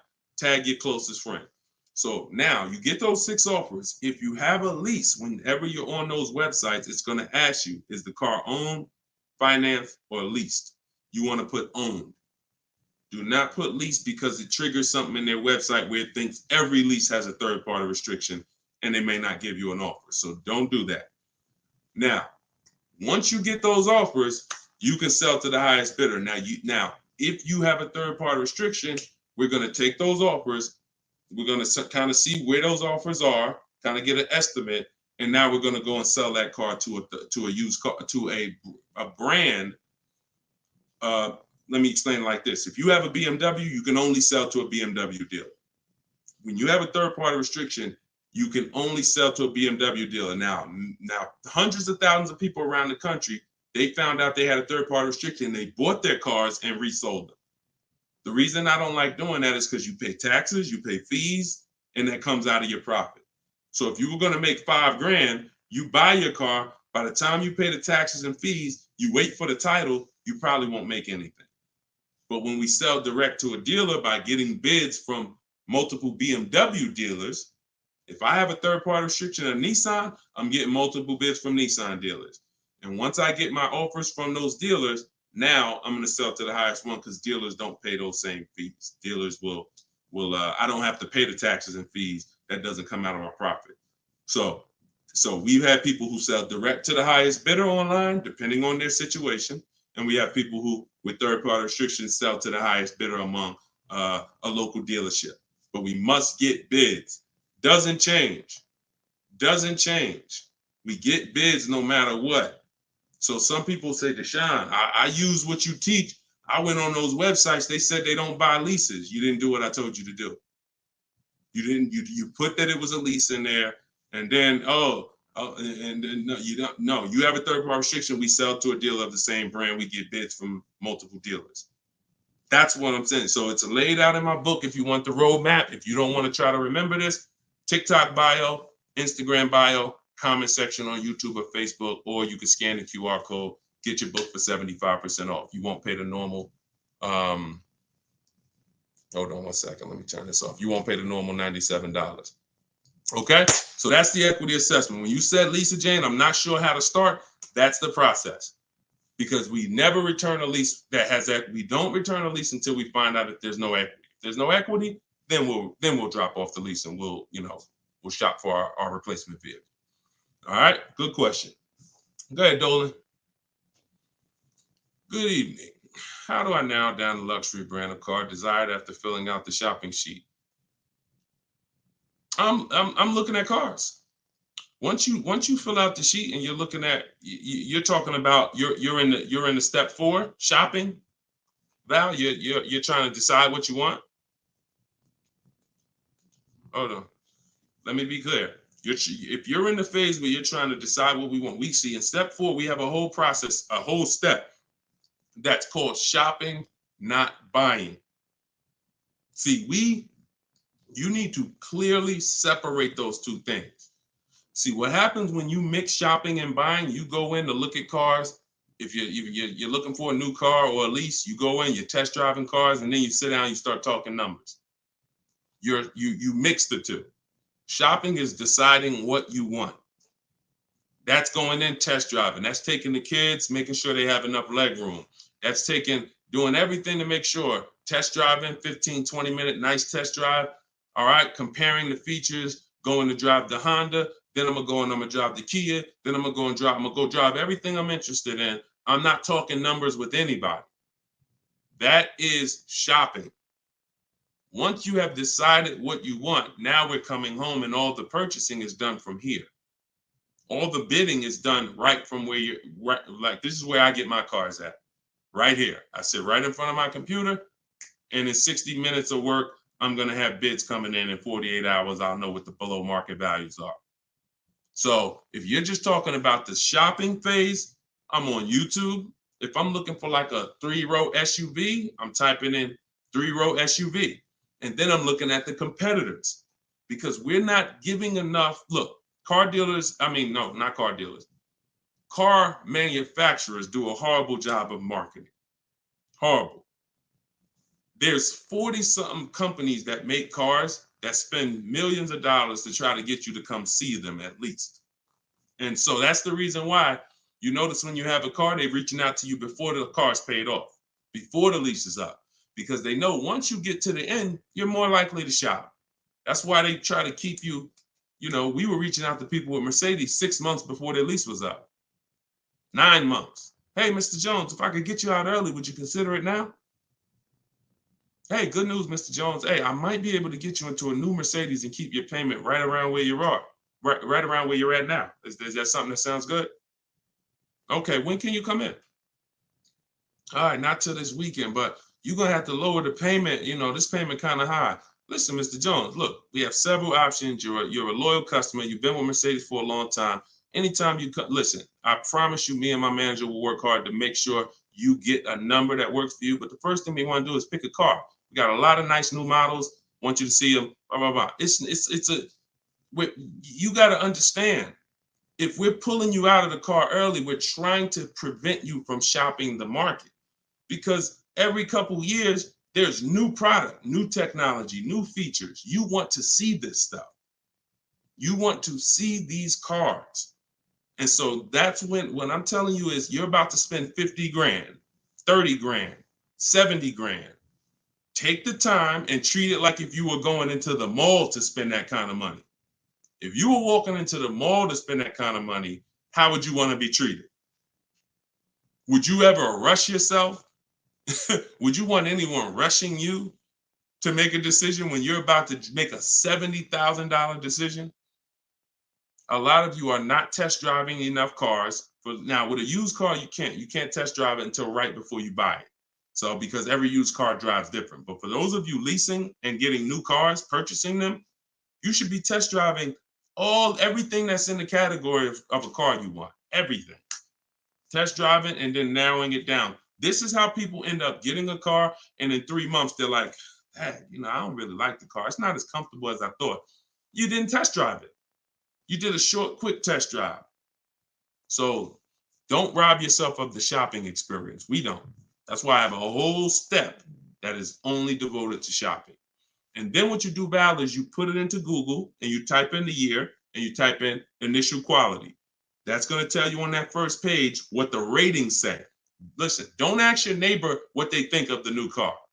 They might love it, but there's 10,000 other people in the country that have that same car. You need to know what is the data saying about that.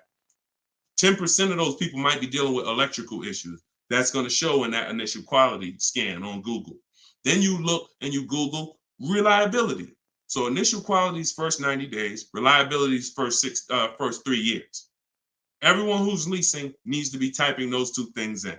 Initial quality, skim the articles, look for any red flags, then do the same thing for reliability.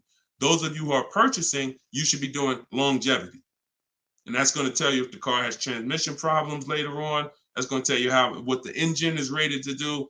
These are 5-minute exercises that will save you from getting a Maserati that's in the shop every 3 months. So that's the shopping process, Val. And don't cheat yourself of it. Don't shortcut it. Take as much time as you need in that part of the process. Because once you decide what you want, getting offers is quick. If you're doing it my way, getting offers is literally 60 minutes. So don't rob yourself of shopping. All right, good question. Go ahead, Dolan.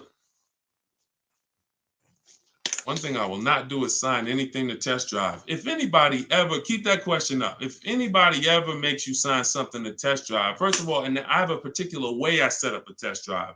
In my book, I teach you how to call a dealer, ask for the most experienced salesperson, the guy everybody loves, the person everybody loves, and you set up the test drive with that person. You set up a random test drive or you walk into, you don't know who you're going to get. You might get Lou Ricardo. He only been there for 2 months. He made $10,000 last month. He hungry. He feeling like he could do no wrong. Even when he lies, he's not going to get caught. And that's the guy you're dealing with.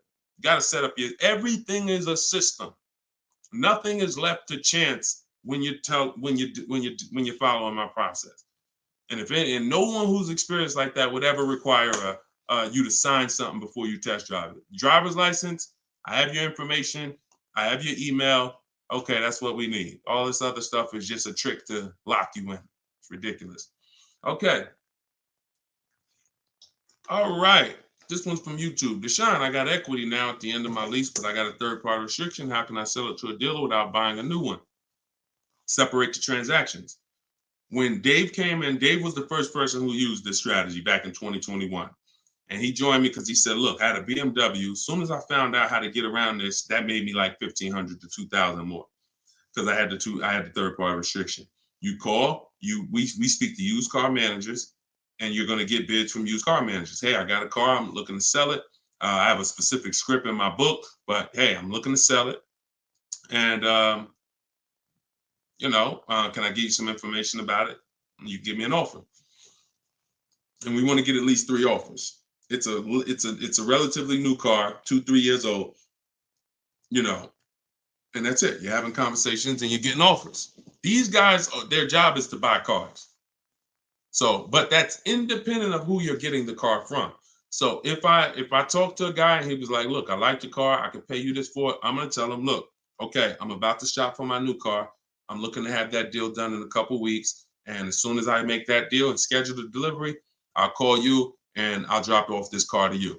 Now he's going to say, well, if too much time passes, I might have to look at it again. No problem. Understand. If 2 months pass, then yeah, I would keep in touch with him and be like, hey, I'm still shopping. Do you need to take a look at it again? Just so the person, I'm always, anyone who's listening to me who uses my stuff, they're always locking up equity in who they're going to sell the car to before they focus on the new car shopping.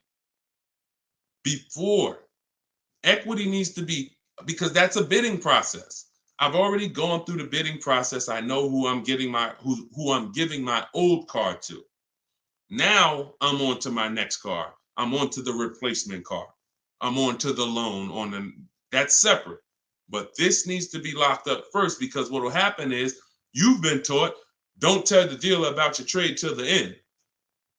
Let me tell you how horrible, who's heard that advice? And I'm gonna tell you why that's the worst advice about getting money for your trade-in you could have ever listened to. Hopefully you never listened to it, but who's heard, don't tell the dealer about you that you have a trade until the end? Who's heard that? Okay, Adri said, I've heard that. Okay, who's heard that? Okay, SS, I see you on YouTube, me. Okay. This is a widespread thing. If you go on any of the negotiators' websites or whatever, or you see social media videos, they'll tell you, I'm gonna tell you why that's horrible. Because they're teaching you to shop a way where you are gonna negotiate your way to a deal.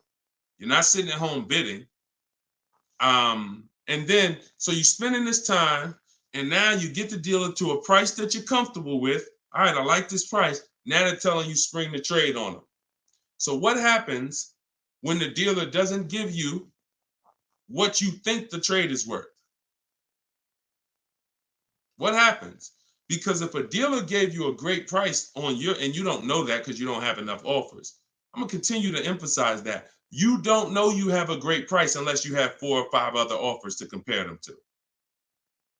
I have a great price from you. But so now dealer says, look, I know you think your car's worth 18, but I can only pay 16. That it's max is 16. Now you're like, all right, well, listen, I'm out. Okay. Who lost there? SS, I know you walk away. I know. You lost. You just sat there and negotiated hours only to get up and walk away with no car. See, I don't know about you guys, but I'm really interested in the people who your money's just as important as your time. Time is just as important as your money. No one's going to waste my time. And I want you to have strategies where no one can waste your time. Because while you're sitting there for 2 hours and getting up to walk away, the salesman's like, okay, listen, they don't know their car's not worth 16, but whatever. Somebody else is going to buy this car. So you're going to go and do that same thing again with some other dealer. 2 hours, 2 hours, 2 hours. And I think that I guess they just know that you're comfortable spending a whole lot of time car shopping. But you don't do that. The only time you're ever going to reveal that you have a car that you might bring to the transaction is when you know you already have offers. So I don't mind once a dealer wins the bid saying, well, look, I do have this old car. I already agreed to sell it to this dealer from Kelly's Blue Book Instant Cash Offer. But if you could match it or beat it, I'll give you the car. That's different. Because you're not going to stop my deal. When you do it like that, no one stops your deal. No, you know what? Hey, that dealer that's paying you that's a good offer. All right, no problem. I'm going to buy the car from you because you won the bid, and then I'm going to sell the car to them. And if by chance they say, you know what, that is a car I could, my used car manager says he can match that. Great, here you go. But this getting up and walking away, driving to a dealership only to find out I got to the dealership, they told me they had $4,000 in fees made up that they put. I just got up and walked away. You wasted 2 hours of your life that you can't get back, and you still need the car shop. So what you're going to find using what I teach, you'll never waste your time. You'll never waste your time. My time's just as important, man. I got 2 kids. I got a lovely wife. I want to spend time with them and people I love. not in car dealerships walking out. That's just me. If you like me, then we're gonna love working together. So go ahead, Dolan.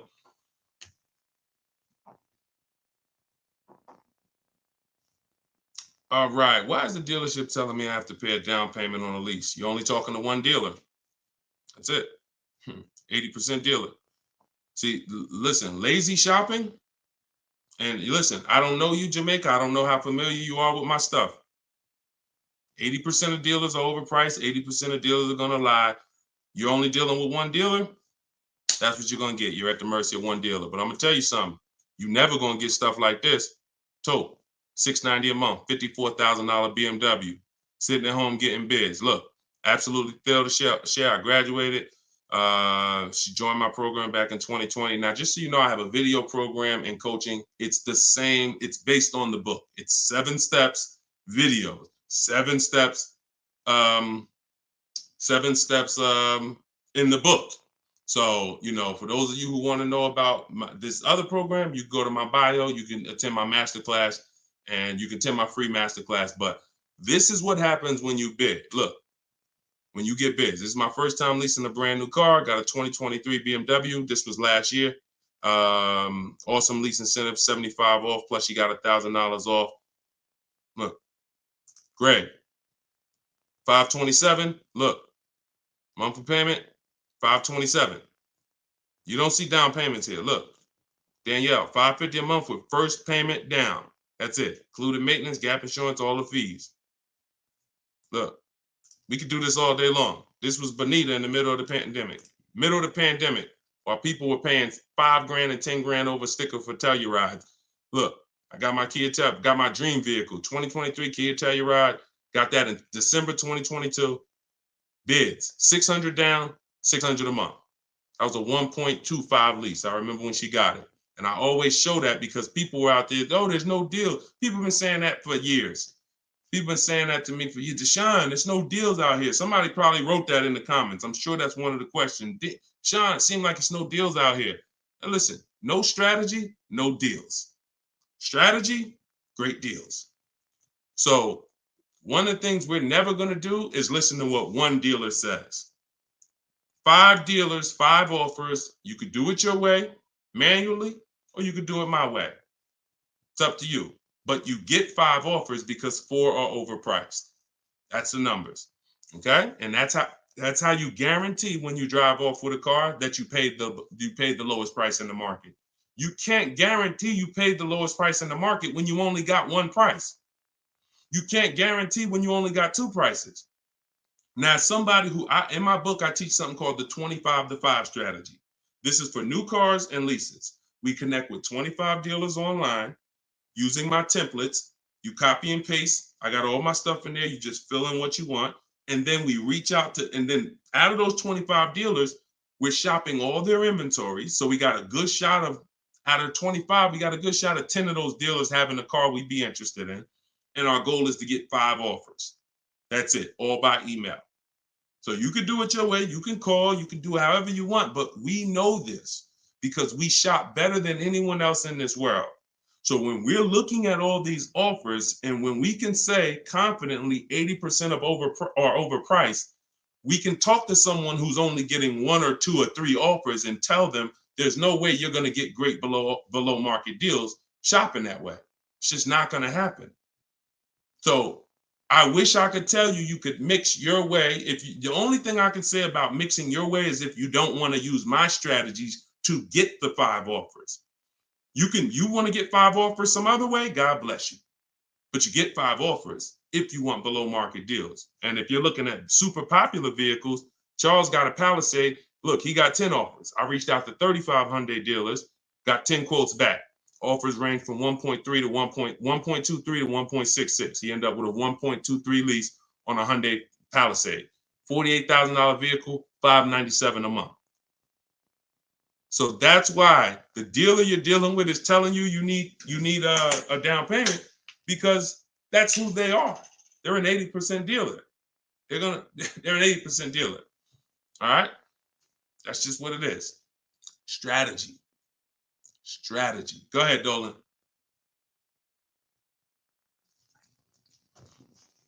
All right. TikTok. Miss Brooklyn. How much is a good price under MSRP? It's going to be different for each car. It's going to be different for each car. There's no way for you to know this. No way for you to know this. Look, Eddie got a Toyota. He got $2,086 under MSRP. You don't know what the bottom is without offers. Your way of shopping, the old way, you're just feeling for the bottom. No way. And I'm showing you all of this so you know. Look, Kimberly got $20,000 off of Maserati a little while ago. $86,000, you see it right here, $86,000 MSRP. Their selling price to her was $66,261. Had she got excited thinking, I'm just going to make up a number.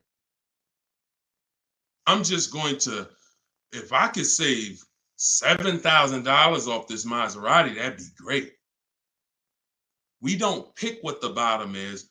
We get enough offers and it reveals what the bottom is.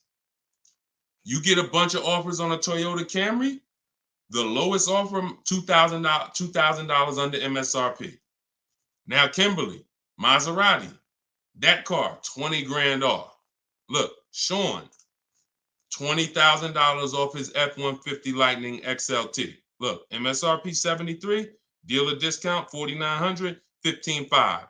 Now, just so y'all know, the 80% dealers are not even going to tell you there's a $15,500 rebate.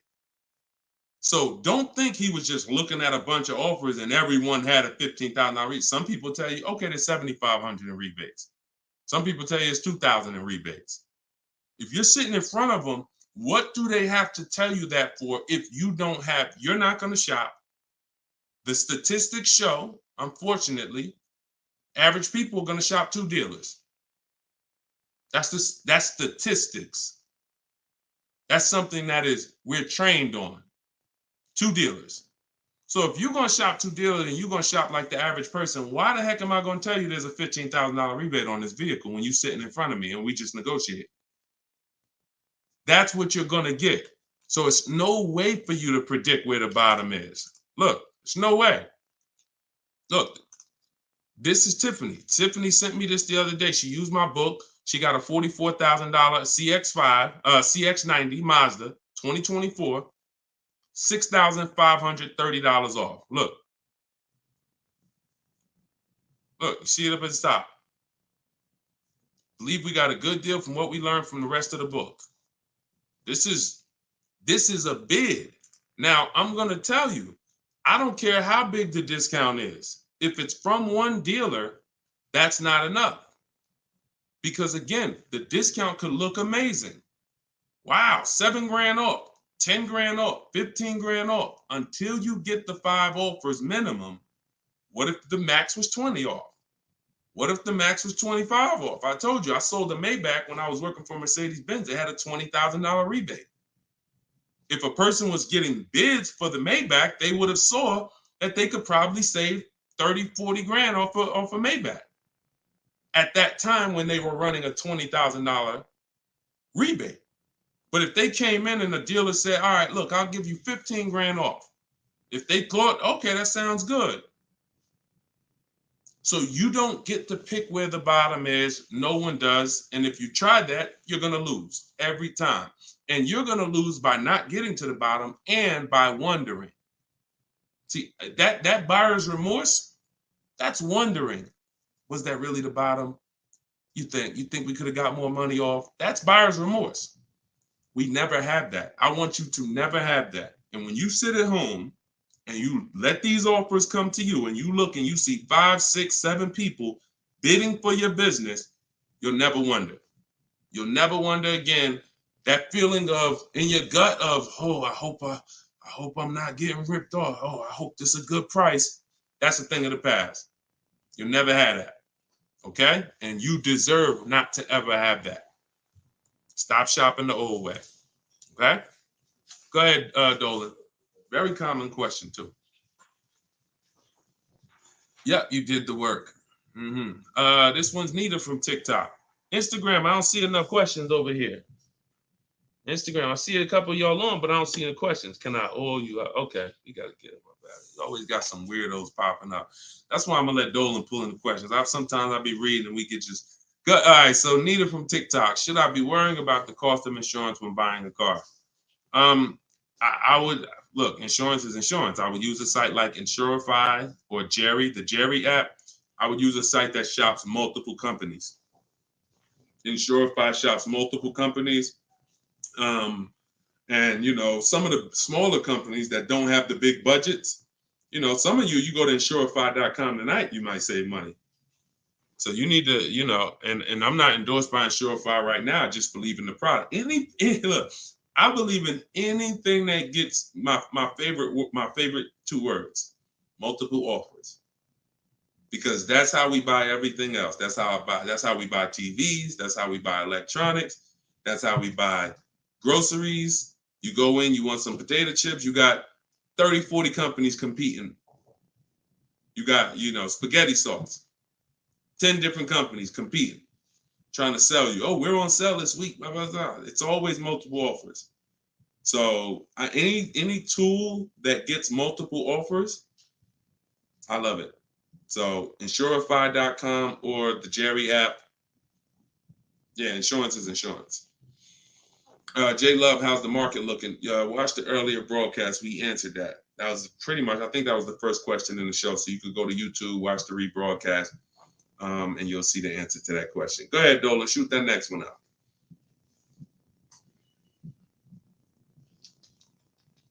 Okay, what is a third-party offers? What is a third-party restriction? Third-party restriction is a restriction in your lease contract that says you cannot sell direct to a used car buyer other than a dealership of the same brand. So we get bids from Carvana, CarMax, Driveway, Kelly's Blue Book Instant Cash Offer, Car Gurus, and AutoNation. 3 of those offers are from local dealers. 3 of those offers are from online car buyers. And they cut a check same day. Simple process. They compete. Third-party restriction means you can't sell direct to them. You would have to buy the car and resell it. We don't do that. We sell to a dealer of the same brand. We get bids from a dealer of the same brand. So that's what a third-party restriction is, and that's how we handle those. All right. Go ahead, Dolan. Everything I'm teaching for those who just came on is in my new digital book. It's called Car Shopping. Well, it used to be called Car Shopping for people that hate car shopping. Now it's just Cars from Home. 7 steps to saving time, money, and avoiding dealerships. So for those of you who want the same results that you're seeing from all these people, if you want those below market deals to be your below market deals, and you get the roadmap, you get the guide, it's a step-by-step blueprint. First step is, because many of you don't know the 7 steps. Those of you who have the book, you know it. First step is the most important question. How many years are you keeping the car? That's the 8-year rule. That's going to help you decide whether you need to buy or shop for a great lease deal. Second step is the equity assessment. Third step is deal structure, and it's deal-focused budgeting. We don't just budget. Budgeting is whatever it is, I'll just budget and I'll see what I could afford. No, we budget for a deal. You need to know what a deal. When I'm budgeting for a lease, I'm budgeting to see if the lease is great, this is what it should cost. If I'm budgeting for a purchase, I'm budgeting, this is how much a great deal should be. I'm coming up with my max offers way before I ever go look at cars. So that's day 3. That's step 3, deal structure. Step 4 is shopping, not buying. Step 5 is multiple offers. That's when we're in the market. Step 6 is paperwork and protection. Step 7 is delivery. 7-step process. So everything is in there step by step. You can get your copy for 75% off as part of our book launch. It's in my TikTok bio, in my Instagram bio, or if you're on Facebook or YouTube, it's in the comment section, or you can scan the QR code on the screen. If you're watching us on TV, you can scan that QR code with your camera to get your copy. Be in your inbox in 5 minutes. Okay, this is Wes from Facebook. How do you feel about vehicles that are well over MSRP? Don't.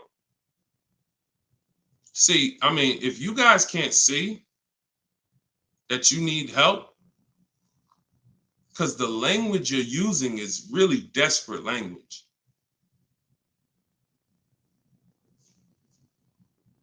I really don't know, like, because here's the thing. You're walking into dealers because that's all you know to do, and you're saying that stuff. Vehicle I'm interested in selling almost 20 grand over MSRP. I remember when the new Broncos came out a couple years ago during the pandemic, and people were paying 10 grand, 20 grand over MSRP for them.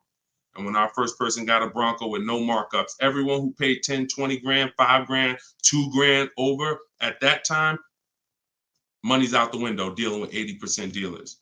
And then you go in and you say this stuff that just works against you. Oh man, yo, you go into another dealer. Hey, what's this? Oh, y'all got, how much y'all asking for this? Well, we're asking 10,000 over sticker.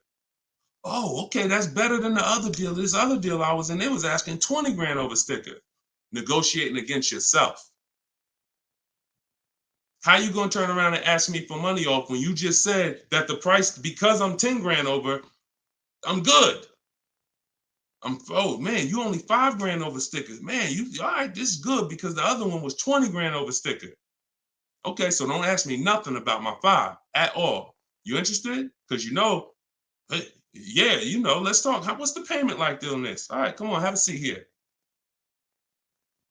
This is you going out with the cleaver in your head. I don't know how else to tell you.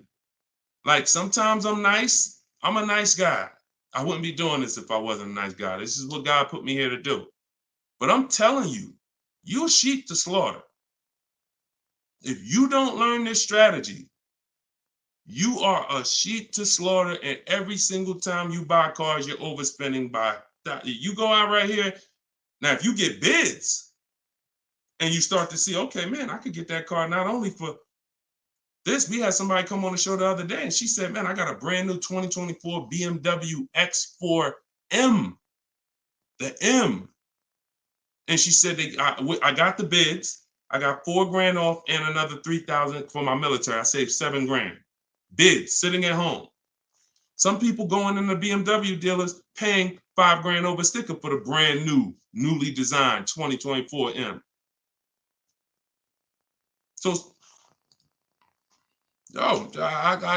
any way I could get it, I'll break down the numbers and let you see. That sound like this guy and these people he's showing getting way different results than I'm getting. And sometimes I'm gonna just be straight up with you. You $24. I don't know. So go ahead. I don't know, because that's it. All I could do is just follow the show and listen to what we're talking about so you can understand. Go ahead. Go ahead, Dola. You can't make people. It's crazy. Like, literally, you cannot make people. Like, I could sit on here, talk to them blue in the face, talk about the money, show the people. You can't make you. I can't make y'all. So only the minority of people who are like, yo, you know what? This dude, I've been public for 3 years. If what I was teaching wasn't working, if I was scamming, if people were getting my stuff, we wouldn't be 5-star reviews. We wouldn't have 2 million followers. It would have came out a long time ago. I've been doing free master classes for 3 years. This would have been out by now. So understand, I'm fighting for your money. I'm fighting to protect your money. And I never had a book for $24. The least expensive way to work with me before my book came out was $397. I'm gonna let that sink in. The least expensive way to work with me prior to my book coming out was $397. And people didn't bat an eye. Some of you been in my master classes. You've been in my free master classes. You know, oh man, I can't work personally with Deshone. I can't get his step-by-step strategies until I invest in his program. All those people that y'all seeing been investing in my program since the pandemic. I never had something for $24 that you could get everything I teach. It took me everything because I priced the book at $97. I said, it's not fair. It's not fair that I'm going to help you save thousands and thousands of dollars and I'm charging the same price for daggone books that are talking about wizards and fairies. That's not fair. But, I got to be obedient. God told me do this, I'm going to do it. I don't know how long I'm going to do it. But for now, You can get your book you can get your book for 75% off in my TikTok bio, in my Instagram bio, in the comment section. YouTube and Facebook. TikTok, is it better to get a car loan from a credit union? No, we use a process. Everything we do is bids. So if you're new to this, we use a process called the bank bidding war, where it's 3 rounds. So before we look for a car, if I'm looking at a Honda, first thing I'm going to do is see, does the Honda I'm looking for have any special interest rates? 0%, 0.99%, 1.99%. That's going to eliminate my needing to shop for any bank loans, because a special subvented interest rate is like a finance rebate. They're giving you rebates in the form of financing. So no one can compete with that. So once I do round 1, if there's no special interest rates, now we start getting our bids for the car. Or if I'm looking for a used car, we start, shopping the marketplaces, narrowing it down to the ones that are going to be the best value. And then once we see who wins the bid, we find our car, we lock up that car, and then we go and we start round 2 of the bank bidding war, which is going to be our credit union, our banks, online lenders, going online and letting everyone access our credit with a hard pull. Because if you do this right, this weighs on your credit just like one hard inquiry. So if one hard inquiry drops your score 10 points, you could have 20 hard inquiries in this 48-hour period, and it's going to drop at the same 10 points. So we do that, and whoever gets the best rate, whoever makes us the best offer from round 2, then we call the dealership and we give them an opportunity to beat it, and that's round 3. The dealers have 7, 10, 15 banks. Any of their banks can beat it. That's the bank bidding war. Everything we do is a bid. There's no price assurance shopping the old way. Not only are you overpaying, even if you get a good deal, you're going to question it because you don't have enough offers to compare it to. Once you have enough offers, I had 10 banks compete for my business. I know I got the best rate. We need to know. That's the name of the game. Price assurance, guarantees. These are words that you haven't had in your car buying experience. I'm guaranteeing.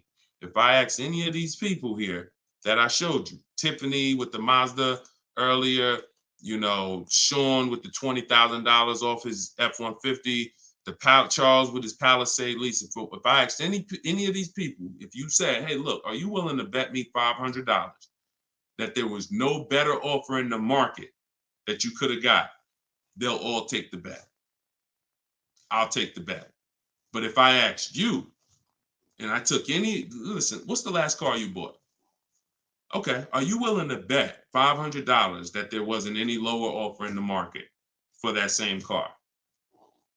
Would you take the bet?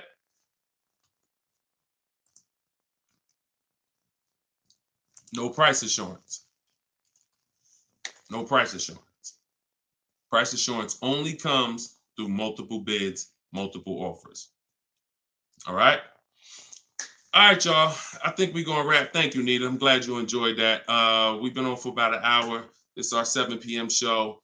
You may see the rebroadcast. Well, we'll see the rebroadcast. You can invite your friends to the rebroadcast. We play them throughout the day on all our channels. Everything I'm teaching is out of my book. You guys know that. If you want to attend my free masterclass, we have a link in the comment section for you. It's called Everything You're Doing Wrong, Buying, Selling, and Leasing Cars. It's about an hour. So you could go there. Hold on. We're going to wrap, Dolan. Man, I'm tired. I'm tired, man. We'll wrap an hour and 2 minutes, man. Everybody can come back, join us on another live show because we got tons of questions. We could never get through all the questions. Once the stream starts heating up, we can't get through all the questions. So if you want to attend my free masterclass, it's a link in the comments, or if you're on Instagram, there's a link in my bio. You can attend. It's an hour long, and then we do Q&A after. And then if you, of course, want the book, you guys know where it's at, in the comment section or in my bio. Other than that, I'll see you all on the next show. Shout out to everybody who joined, and it was good to see you all. All right, I'll see you all on the next stream. God bless you.